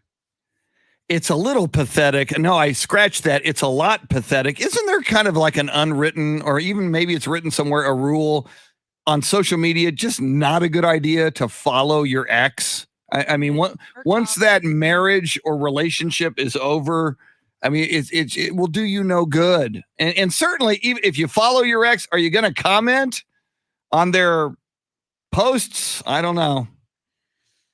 We'll see if this feud keeps going because I guess they're both bored this summer. So we will see on that. We've been talking a lot of food this week, Chris, from the Raising Cane's chicken tendies to yesterday's National Friday. So we're gonna keep with that theme for these next two topics. One being an update. We talked about Christina Clemens, who is a USA track runner. She is heading to the Olympics to compete in the 100-meter hurdles. She made a name for herself not only for dominating that event, but she was wearing these teeny tiny Dorito bag earrings while she was doing it. Everyone loved them. They wanted to know where she got them. And she said, if I can get a Doritos deal out of this, that would be exceptional. Well, guess what, Chris? A deal has been done. Wow. It's official. We don't know the exact details, but what we do know is that Doritos has, as of right now, sent her own custom blue chip. And on it reads, Cool Ranch Clemens, because to us, you're already golden. They also sent her some more Cool Ranch earrings, but this time they are gold. Hello. So who knows if she'll be wearing those during the Olympics. Like I said, the details have not yet been released, but I'd love to see her maybe on some packaging, almost like a Wheaties box version, but Doritos. Maybe she gets to come out with her own flavor. I myself have really missed the Doritos guacamole flavor. I really enjoyed that back in the day. I wish they would bring that back. But exciting news for her. And again, I think one of the cooler sponsorship stories that I've heard as of late. I mean, how random, and it's turned into this. And I love that she's now Cool Ranch Clemens. I think we're gonna be calling her that. That's a great nickname. Hey, I'm Cool Ranch. Cool Ranch Clemens. So, that's a great nickname. It's fantastic. We'll definitely be rooting for her and Team USA as she races in the 100-meter hurdles. By the way, that was like, not only was I dreading going out to the track on that day in high school, right, when they were like, put on your running shoes. You're like, oh God. It became that much worse when they were hurdles. Okay, I have short little legs. I have no hops. It was horrendous. It's a living nightmare. So for anyone that can do that and do it at that level, I applaud you. So Cool Ranch Doritos, congratulations. You're already a winner in my book. And finally, today in food news, it's National Mac and Cheese Day, Chris. Woo! I myself, I may get down with some Kraft mac and cheese, but that's where I'm going to stop. I repeat, I am not willing to try this new Kraft mac and cheese ice cream from the Van Leeuwen ice cream shop. That is a limited run. They start selling it today. For anyone listening in Houston, that is where the only current Texas location is. You can go in and get some. Or you can order some online. A pint will cost you $12. Now, I get it. I'm plain and simple. I'm plain Jane. Vanilla is my favorite flavor of ice cream. But every now and then I'll branch. I'll go a mint chocolate chip. I'll maybe do a Dairy Queen something or other with maybe an Oreo or Reese's. But mac and cheese, I get it. We're all into sweet and savory, but would you ever, Chris? Would you ever consider tasting it? No. You know, a lot of things, but I think I know what that tastes like. It tastes bad. Now, if there were a bet involved or something, or a dare, or if you and I had a competition, maybe a fantasy golf if I had to, maybe I would. Yeah. I mean, there are worse things I imagine you could eat, but it just sounds awful. I can't imagine, but for any of those interested, like I said, it is available online. It'll cost you $12 a pint. I'm not sure what shipping is. $12 a pint. It comes available at 10 a.m. Central Time this morning while supplies last. Nasty. Now, Kraft and Robert Kraft are one and the same, right? I believe. Well, wait a minute. Yeah, I think so. But I thought he was also Gillette razors. I don't know. Oh, Gillette Stadium. Well, Yeah. that's just me trying to tie it back into sports. He might I be. wanted to talk about this crazy craft ice cream today, as it is National Mac and Cheese Day. There you have it. Today's cheesy salty shakedown. Very cheesy and and ice creamy salty shakedown.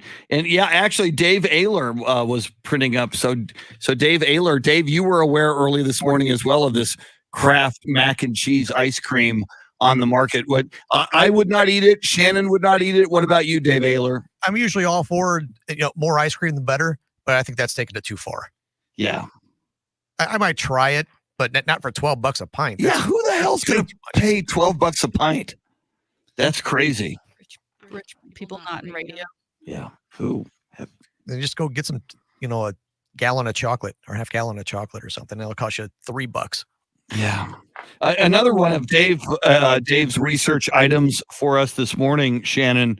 Coors Light Beer is brewing beer, and they're in the brew making process. They're going to use ice that was on the floor or on the rink where the Tampa Bay Lightnings won the Stanley Cup. Because obviously you play hockey on the ice. So they're taking that ice and they're going to put it into the brewing process, and they're going to make beer. They're going to make a limited supply of 32-ounce collectible cans of Coors Light beer. And if you're a fan and you're a Tampa Bay Lightning fan and you can ingest some of the ice, that I don't know. That's covered in blood, sweat, and tears, literally. True, but I mean, how much of a fan are you? I mean, we talked about like the blood shoes, right? The Nas X Yeah. Nike, not so Nike thing, and now you're gonna drink that. No, it's not the end of the world. There's other ice out there. Go get some. I once ate the grass of the Dallas Cowboys practice field at Oxnard, California during training camp. I got on my knees when I arrived in Oxnard and I ate the grass, and I looked up, and Mickey Spagnola, covering the Cowboys, looked at me like I was the most insane person he had ever seen in his life. And that, Chris, is why many have turned to turf. See, yeah, well, I'm a fan. Like you. It's like, now, granted, there's probably some fertilizer involved in that grass, but it's like, I'm a Cowboys fan. This is the field. It's real grass. I'm eating this grass. I think I'd rather eat grass than have a sweaty, bloody True. Coors Light. I'm just saying, if you're a hockey fan, I guess Mickey won't be on the show anytime soon. Yeah. I wasn't his favorite. And that was the year the Cowboys were on Hard Knocks. That was a long time ago. Coming up, Bill Schoening, the voice of the Spurs, talking NBA Finals and Olympics with us next on the Chris Duel Show. Woo! Yes. Okay, now I have to edit one more commercial that is way too long. God, that's long. There must be something wrong here. That's insanely long. What's going on? You've been hearing about it. Now it's here. Diamonds Direct spectacular store-wide summer sale is happening now through Sunday. 5 days of incredible deals. They've cut prices on a multi-million-dollar selection. Virtually everything in the store is on sale. This never happens. I'm talking about an extra 20% off Diamonds Direct's already amazing price. 20% savings on all pairs of earrings. 20% off all bracelets, all pendants. 20% off all eternity bands. 20% off all wedding bands, 20% off thousands of engagement ring mounting, just 20% below Diamonds Direct's unbeatable everyday price. Plus, top New York and Los Angeles jewelry designers are here with their entire collection, including all new designs, new pieces never seen before, and it's all on sale. It's 5 days of savings, Wednesday through Sunday. Yes, they are even open Sunday for this. When Diamonds Direct has a sale, it's not hype, it's the real deal. You're going to see for yourself when you go in this week. They're breaking all their own rules to bring you this extraordinary buying opportunity. The once-a-year summer store-wide event at Diamonds Direct now through Sunday at 5 p.m. Do not miss this. God, that's long. The once-a-year summer store-wide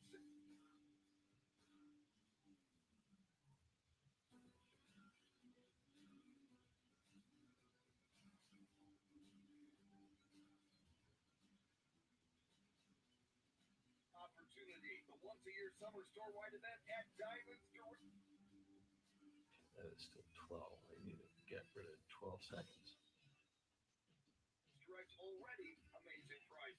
20% savings on all pairs of earrings. 20% off all bracelets, all pendants. 20% savings on all pairs of earrings. 20% off all bracelets, all pendants. 20% off all eternity bands. 20% off all wedding bands. 20% off thousands of engagement ring mounting. Just 20% below Diamonds Direct. 20% savings on all pairs of earrings. 20% off all bracelets, all pendants. 20% off all eternity bands. 20% off all wedding bands. 20% off thousands of engagement ring mounting. Just 20%.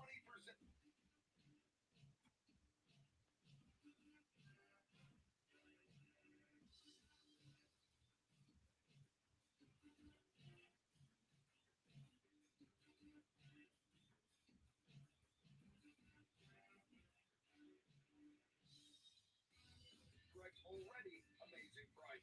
20% below Diamonds Direct. Unbeatable everyday price. Plus, top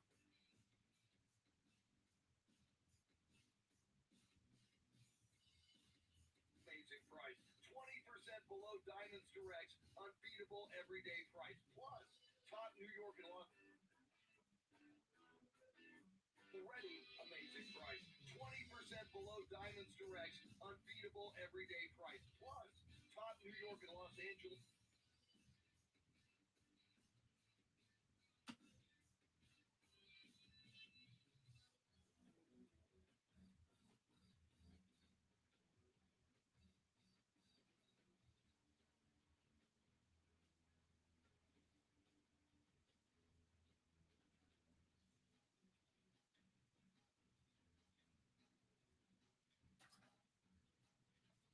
What's happening?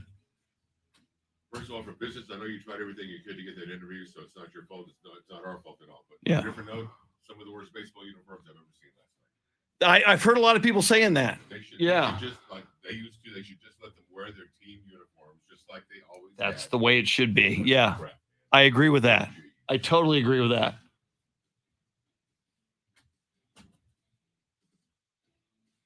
Okay. I'll save.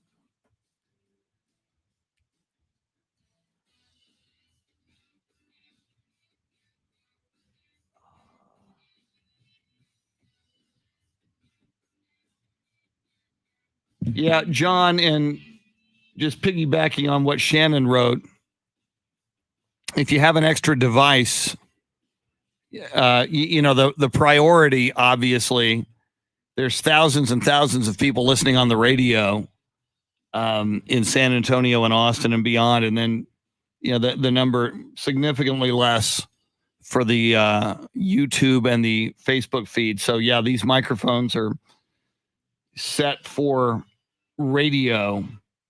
So if you have another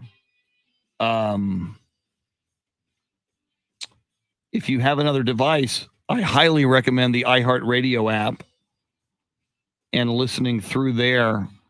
Okay, let me see something. Okay, I did that. Effects, amplitude, normalize. Gonna do that. Yes, that makes a difference. Okay. All right.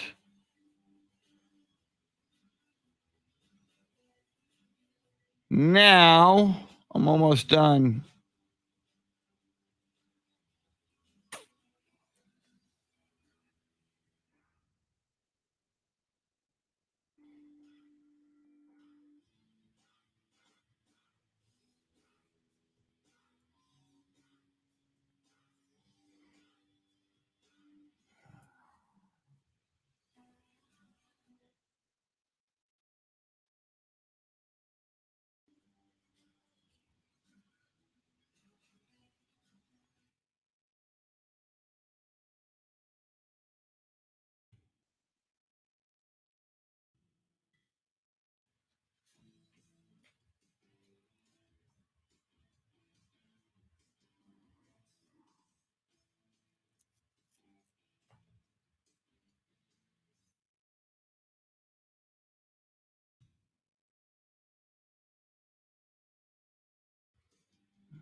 Thanks.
Here we go.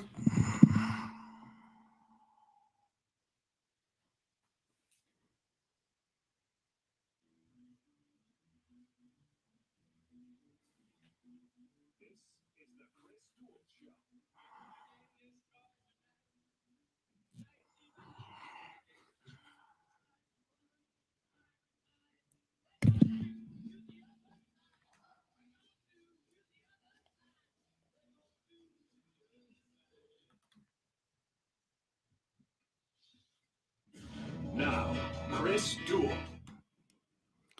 8 o'clock hour on Wednesday, midpoint of the week, July 14th. So much going on in the world of sports. Major League Baseball All-Star Game last night, won by the American League, same as it ever was. We talked about that, but we're going to talk basketball. So much is going on in a couple of locations, and soon it's going to be big in Tokyo for the Tokyo Olympics.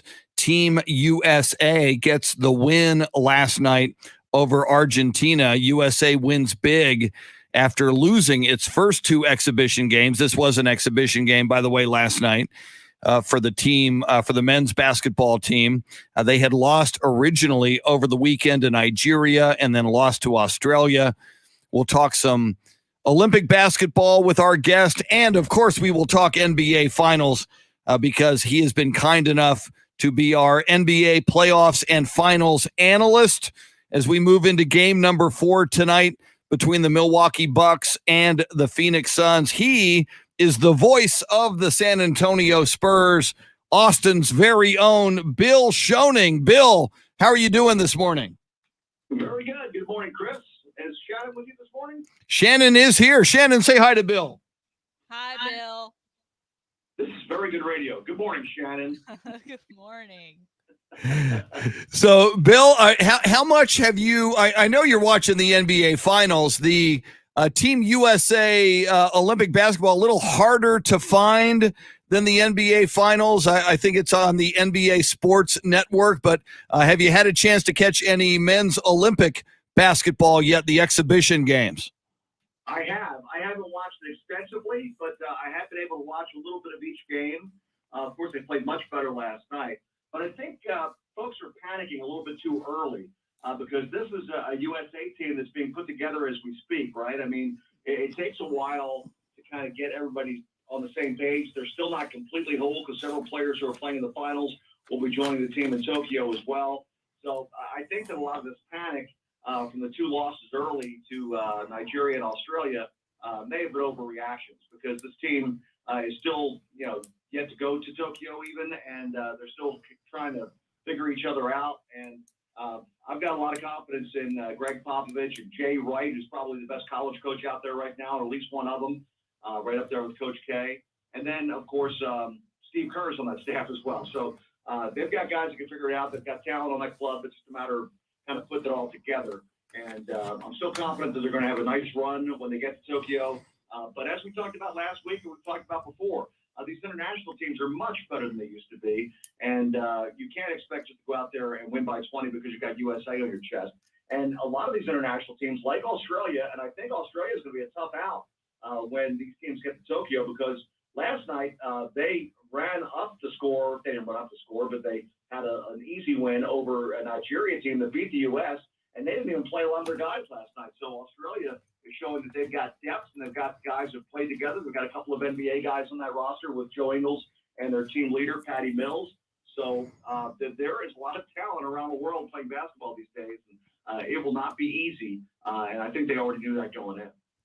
Bill, this panic that a lot of people are having over Team USA's 2 losses to start this exhibition series, paired with a stacked roster with names like Kevin Durant and Kevin Love and guys that are arguably bigger names than are appearing for the Suns and the Milwaukee Bucks in the finals, along with coaches like Pop and Steve Kerr, who obviously are held in high regard.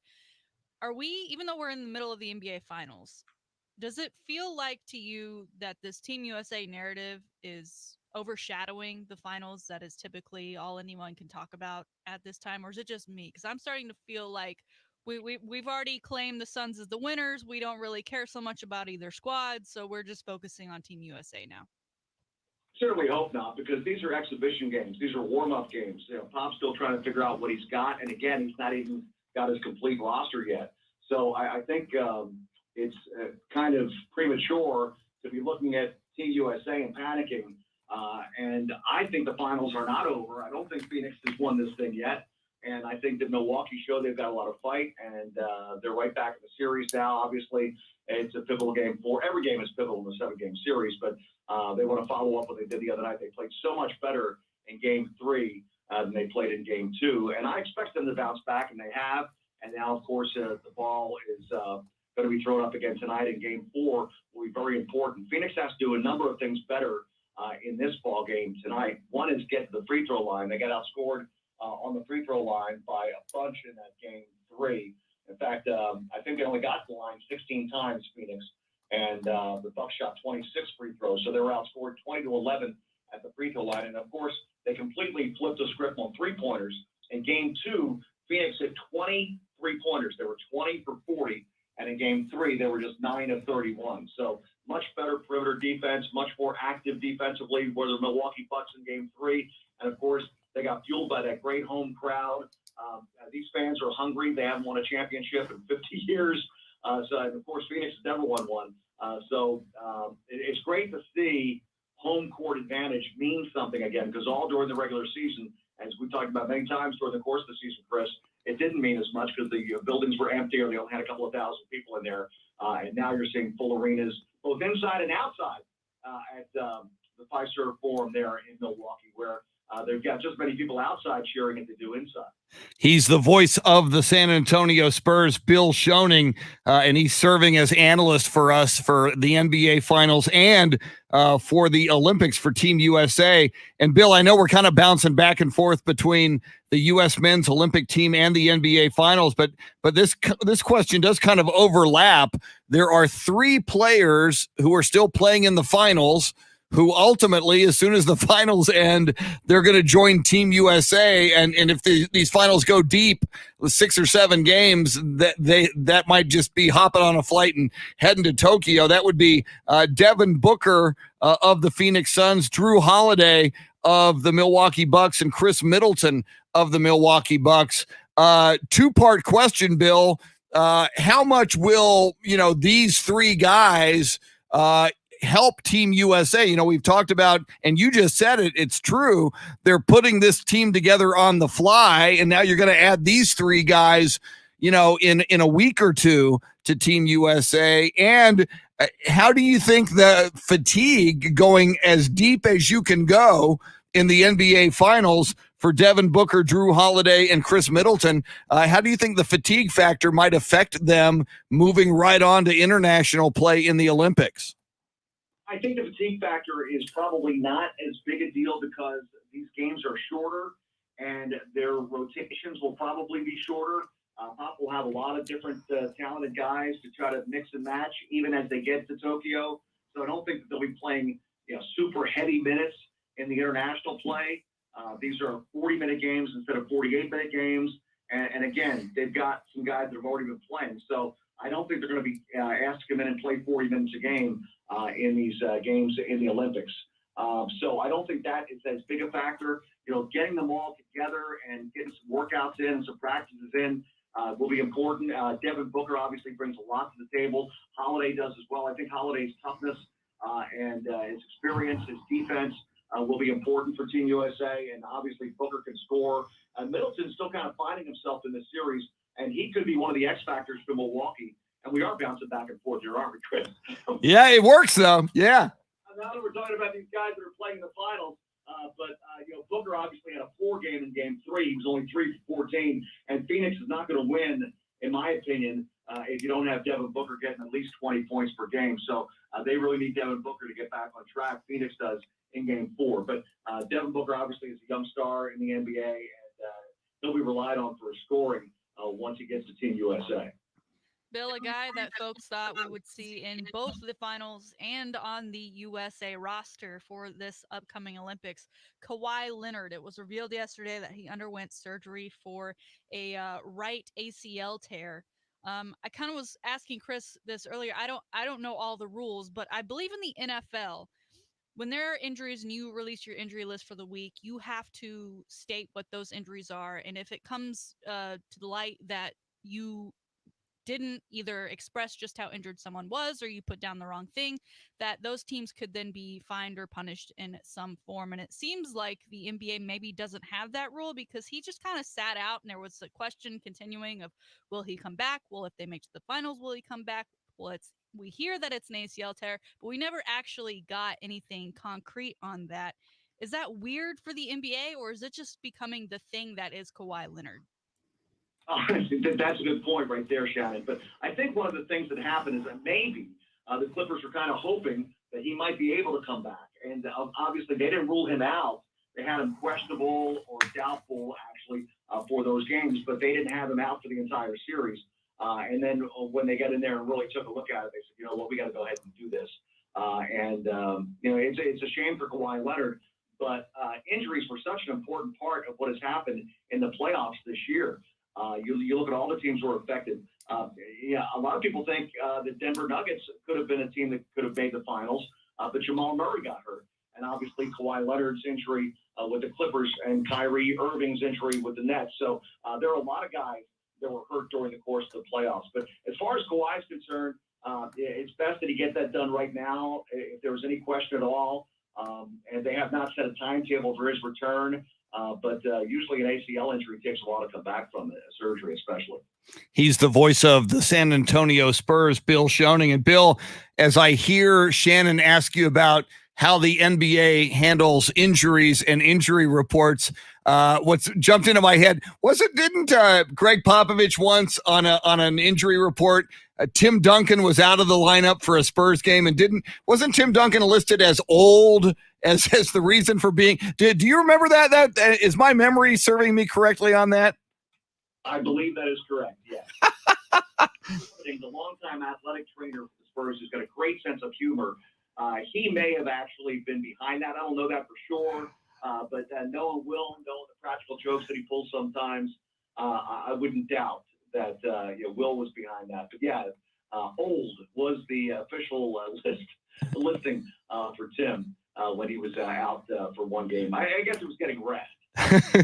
Old and not available tonight. Very, very funny. It's funny you bring up trainer Will Sevening, Spurs trainer Will Sevening. As I've looked, I've gone to the Team USA website, and we've seen him if you look for him. But he is one of the trainers for Team USA Olympic basketball. So kind of cool, Bill, I would think, for Coach Greg Popovich to have guys like Steve Kerr, who he's very, very close with, a former Spur. Obviously, everybody who he's involved with, he knows very, very well just because he's so connected. But kind of a big deal, I would think. It's not a guy whose name we mention a lot, but a guy who's a prolific trainer, and you just mentioned him, Will Sevening. Kind of cool for him to be getting that Olympic experience in Tokyo as well.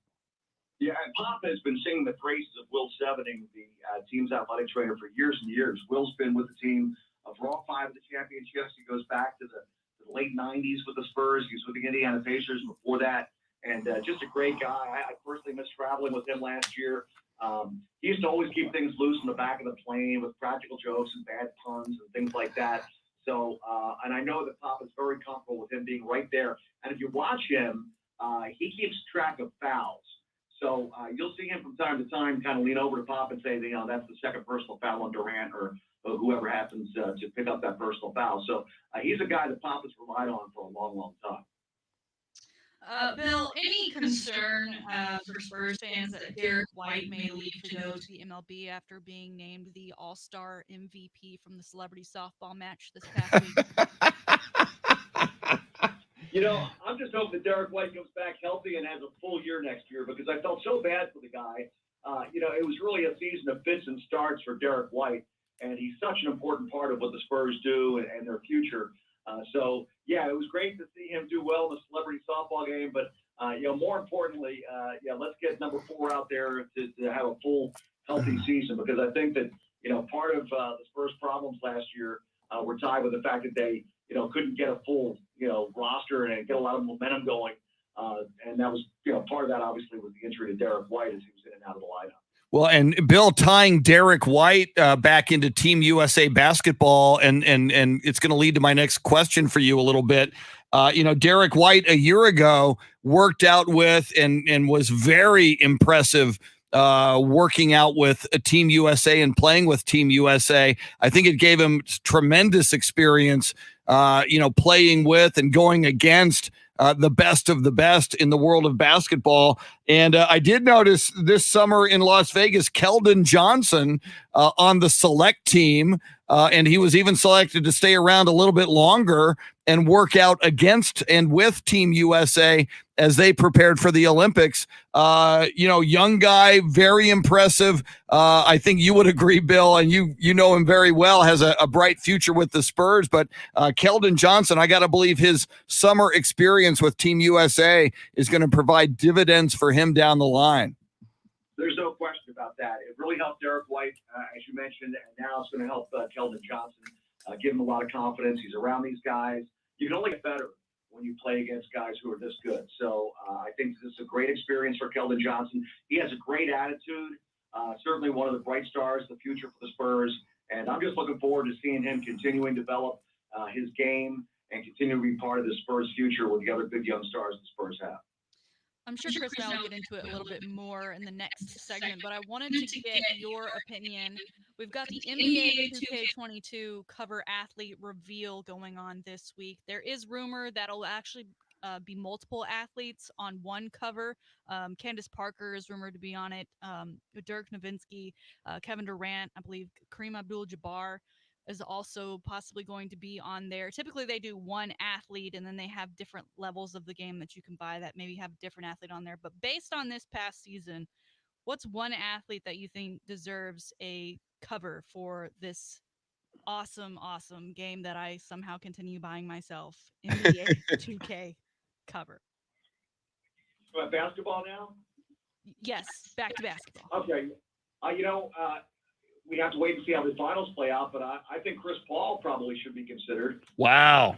Chris Paul, well, if he leads the Suns to a championship, you got to consider him, right? Even though he might not be the face of the future, being 36 years of age and having been in the league for 16, 17 years. But at the same time, he's a guy that I think really kind of changed the fortunes of the Phoenix Suns with his leadership, with his toughness, with his ability to kind of probe the defense, distribute the basketball.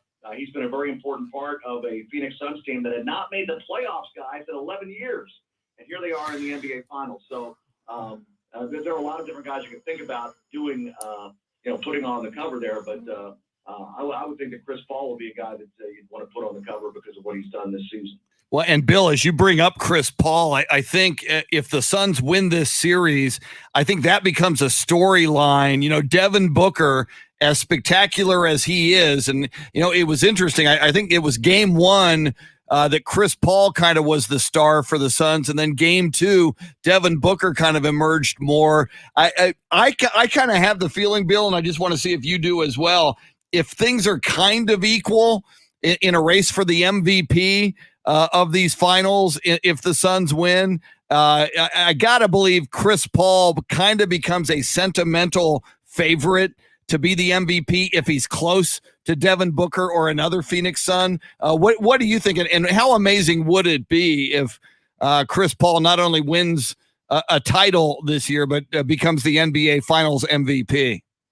It would really be something, because this is a guy that had frustration after frustration during his career with different teams. Obviously, all those years with the LA Clippers as well, New Orleans, and now Oklahoma City. Now he's got a chance to do something pretty special, and that frustration all goes out the window with a chance to win the championship. So I think that when you look at Chris Paul's body of work, he's been very, very good. But now in the playoffs, for him to be performing well in the playoffs and bringing his team to the brink of a championship, I think he would be the sentimental favorite for MVP. Not only, but of course, you got to look at what he's done just in the finals if you're going to get Finals MVP.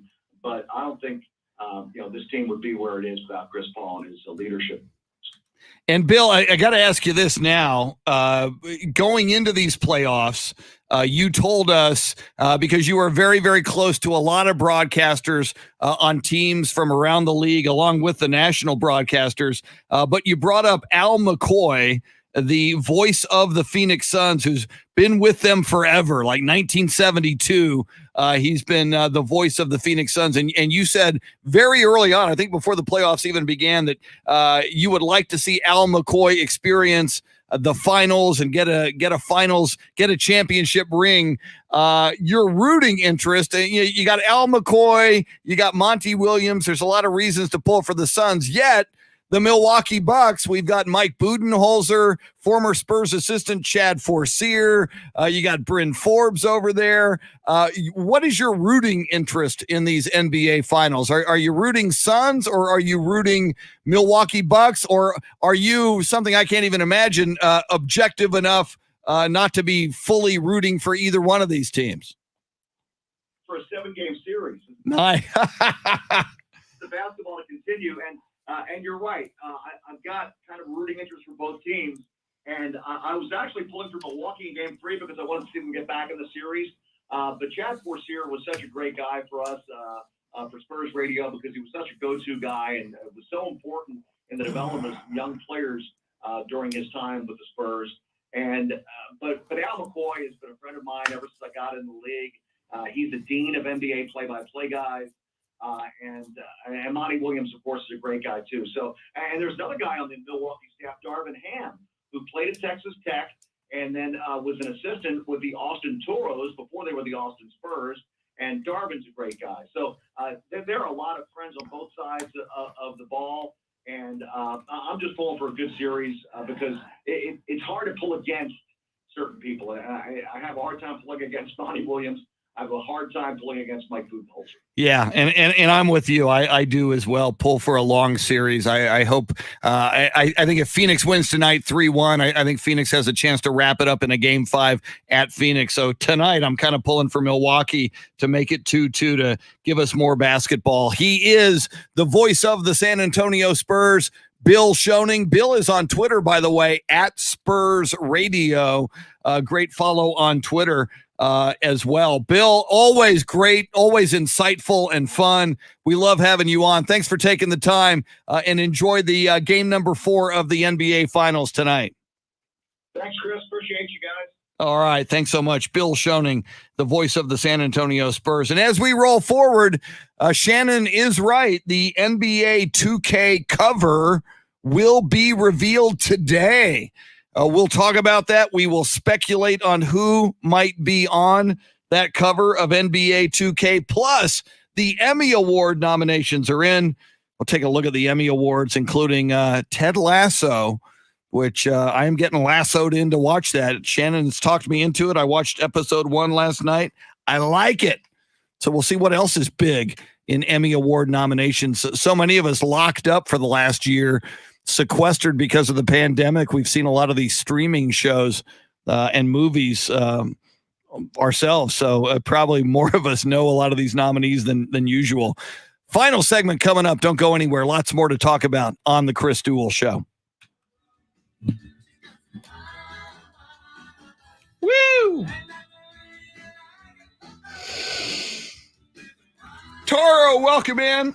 The greatest international Spurs fan, Taro Kotani, joins us from Tokyo.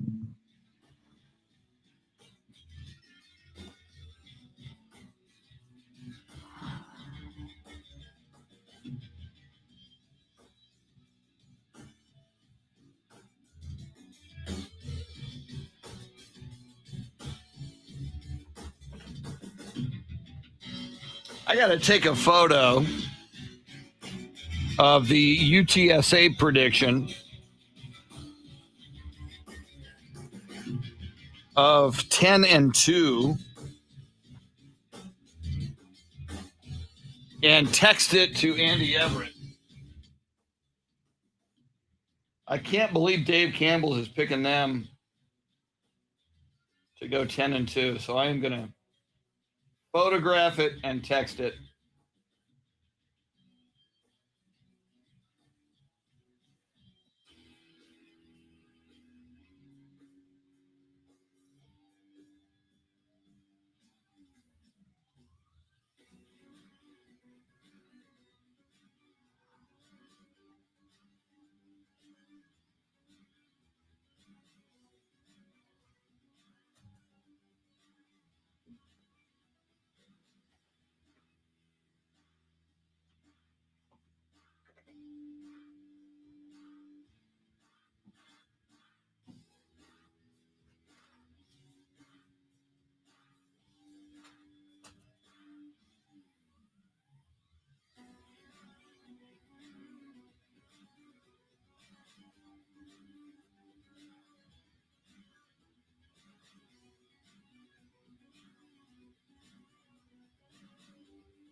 Jeff Garcia says Kevin Durant.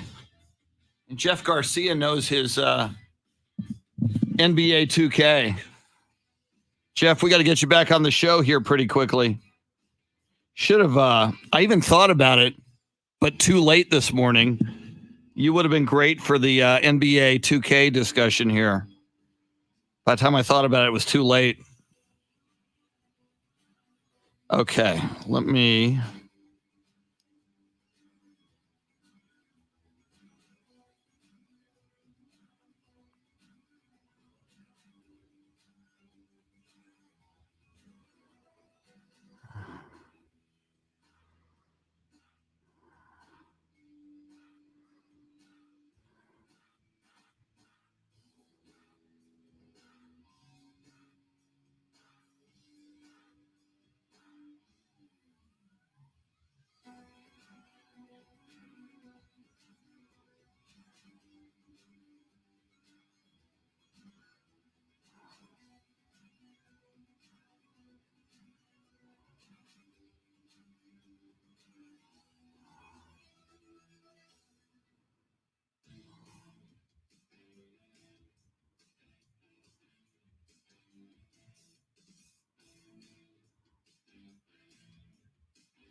So, Jeff, if you're in here, tomorrow we've already got Tanner Carlson in place at 8:05, but if at 7:05 tomorrow, San Antonio time, so I know you may be in New York, if you want to talk NBA 2K and NBA Finals recap of Game 4, I'll send you a message to see if you want to do that. And I know I owe you. I need to go on your podcast soon. I know we talked about that. So forgive me on that. I'll do that soon. Cool. All right, Jeff, 7:05 tomorrow. That makes it easy. So, yeah, we'll talk. We'll react to the cover and talk some NBA. And I imagine you're all over USA Olympics as well. So, NBA Finals, Game 4 recap, preview Game 5, Team USA. Why does Stephen A. Smith hate pop?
Yeah, Luisa, I don't hate Stephen A. I find him entertaining. I vehemently disagree with his take on pop that he dropped this week, and obviously he stepped in it when it came to Major League Baseball this week.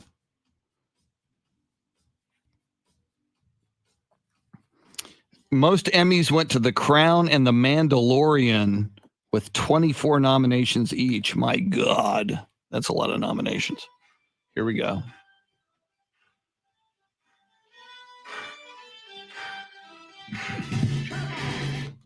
It's not a centerfold. It's a video game.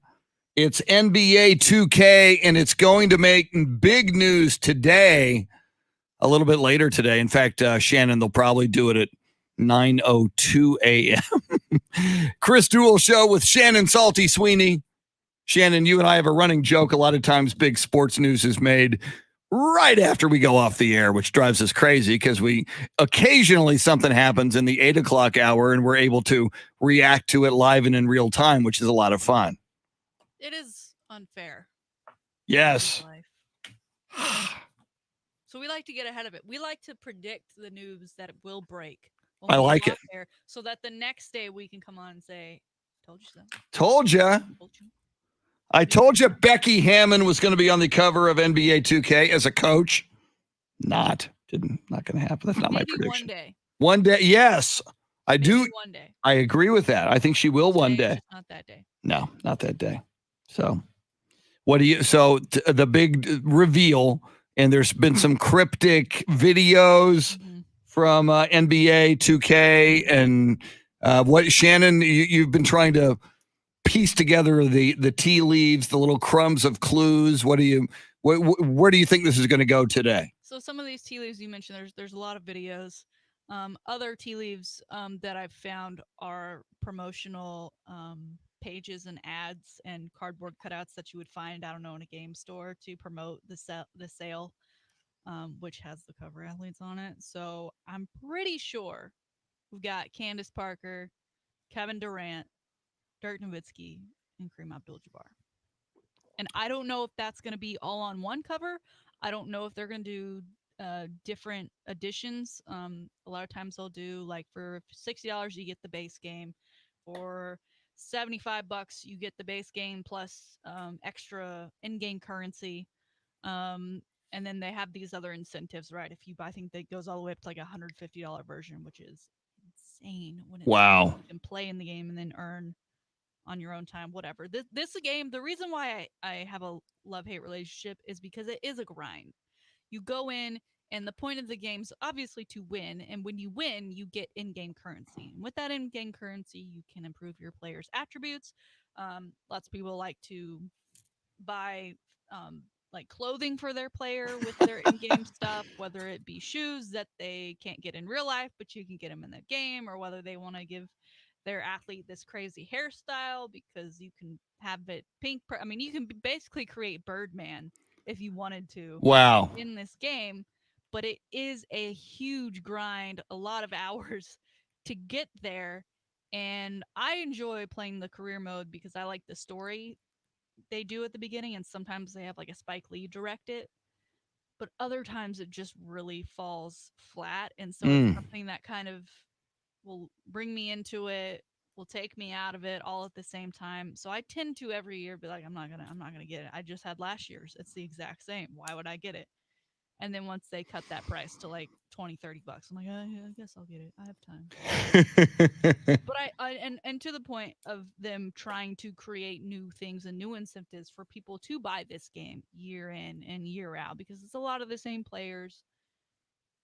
Adding the WNBA players, I believe, I don't know if last year was the first one, but it was one where they actually finally like made the players look like them and not like here's a female. So for them to possibly and very likely have Candace Parker on the cover as a featured athlete, I think is fantastic, a step in the right direction, and great for the WNBA to be included in such an iconic franchise in the game. Yes. And at this point, though, that is a prediction from you. We're not 100%, but the video you sent me this morning, which is a little clip, they have a kind of a shadow outline of a player. yeah. It very much looks like a female, and that there's a lot of there's the head, and then there's like what looks like a bun of hair. Okay. I don't think Joakim Noah is the best anymore of being available for a cover as a cover athlete. And then we Right. have the colors, which are kind of a UCLA coloring.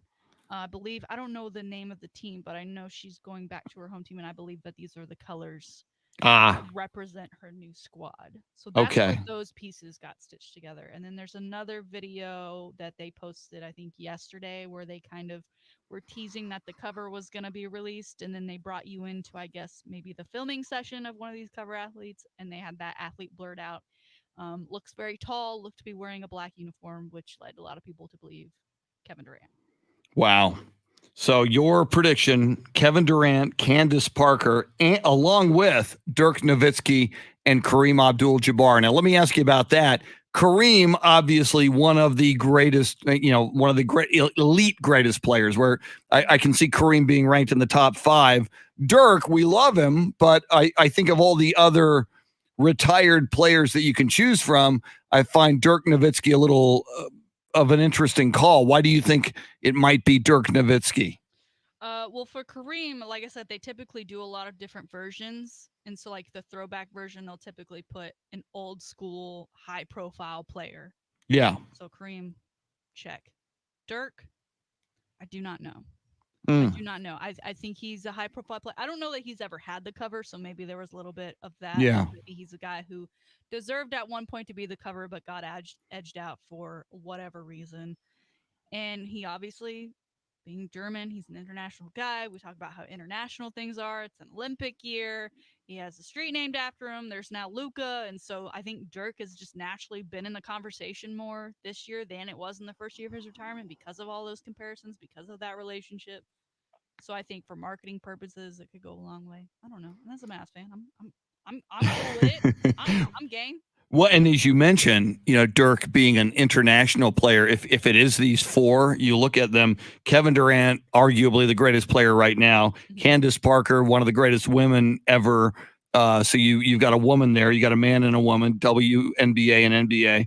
Kareem, maybe one of the greatest ever as far as a classic player. And then you're right, Dirk, you kind of fill the square of an international player. And, arguably Dirk was if not one of the earliest breakthrough big time international players in the NBA. So that makes sense. Yeah, if you were going to do an all-star team of international players, I think you have to put Dirk in that starting five. Yeah, Manu gets in Yes. to the starting five, I would say. Yes. Just rolling out my Manu love like there. Tony Part, yeah. So I very much agree and think he's a worthy candidate for this cover. Should that be the way that they're going at this moment? And someone, Bill said he'd love to see Chris Paul. Yeah, I like that too. I did look it up. He was on in 2008. Okay. He was still with the Pelicans, or I guess then what were they? They weren't the Pelicans then. Gosh, the Hornets. Yeah, Spurs went 7 games with the Hornets in the playoffs one year. Yeah. So yeah, he's had his time to shine. Okay. And unlike Madden, I guess they don't wait till the end of the season to figure things out. So gonna be that they care what the outcome of the NBA Finals is. I think Giannis has already been on the cover too. Yeah, I would think. One edition of with those MVPs. Back MVP or whatever. Yeah. Or whatever that is. Yeah, another, a story we talked about yesterday that we knew would be a story later in the day. Yesterday, the Emmy Award nominations came in, and the two big ones, The Crown and The Mandalorian, each tied for 24 Emmy nominations each. However, sports-wise, a show you have been recommending to me, I started watching it last night on Apple TV Plus, enjoyed it. Ted Lasso is nominated in the comedy series category, and actors and actresses in that series, tons of nominations. Jason Sudeikis as Ted Lasso gets nominated, but two women, Juno Temple and Hannah Waddingham, get nominations, and then 3 other actors, supporting actors, and I don't know specifically who they play, but they're from Ted Lasso. Brett Goldstein, Brendan Hunt, and Jeremy Swift all get nominations. So that's 3, 4, 5, 6 actors from that show get nominated, and the show itself nominated for Best Comedy Series. Pretty cool validation for one of your favorite shows, Ted Lasso. Yeah, you mentioned on the surface, it was a great commercial, which is where this whole series spurred from, right? Where they joked that this American football coach was going to be a football coach in Europe, and that was his only credential going into that. But the acting, the writing, it's spectacular. I think they just dropped some merch a couple weeks ago with like an official Richmond jersey. And really? You'll find that his little box of cookies he brings his boss every morning is a thing.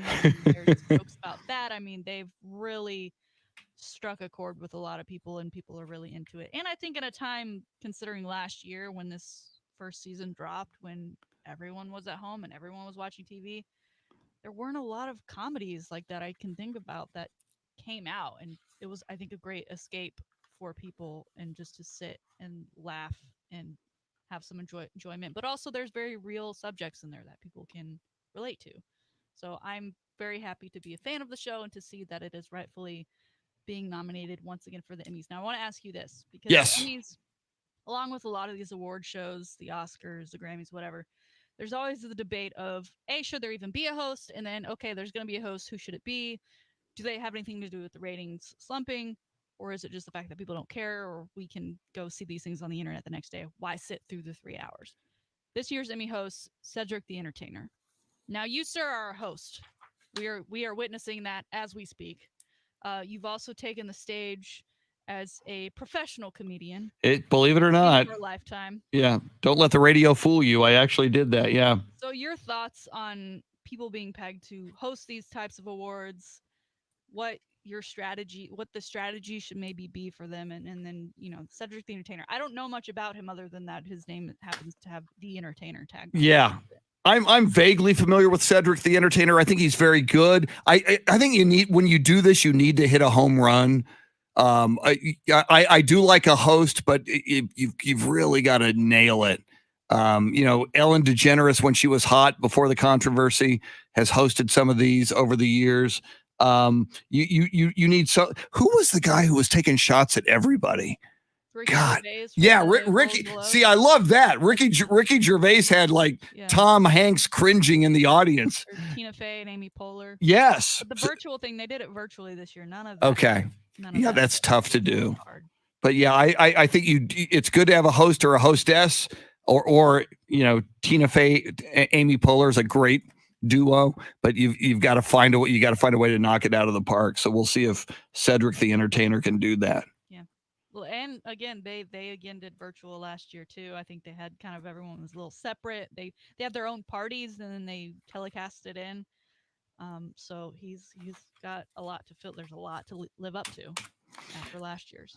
Finally, Shannon, and we've got less than a minute. I don't know if it's in front of you, but we started the show talking about Dave Campbell's Texas football, picking the Longhorns to go 7-5. I find it highly disrespectful. It was our poll question today. What did the listeners and viewers of the show have to say about that? So 43% agree with you and I that it is very disrespectful to say Texas, with all the excitement, we'll go 7-5. But another 43% are saying that that's about right. Oh, haters. I think Dylan Emery, the OU Blue Collar Sports Dad, I think he found a way to vote 500 times. I think he's behind that. Probably is the Kevin Durant, a bunch of different accounts that he just uses to vote his way.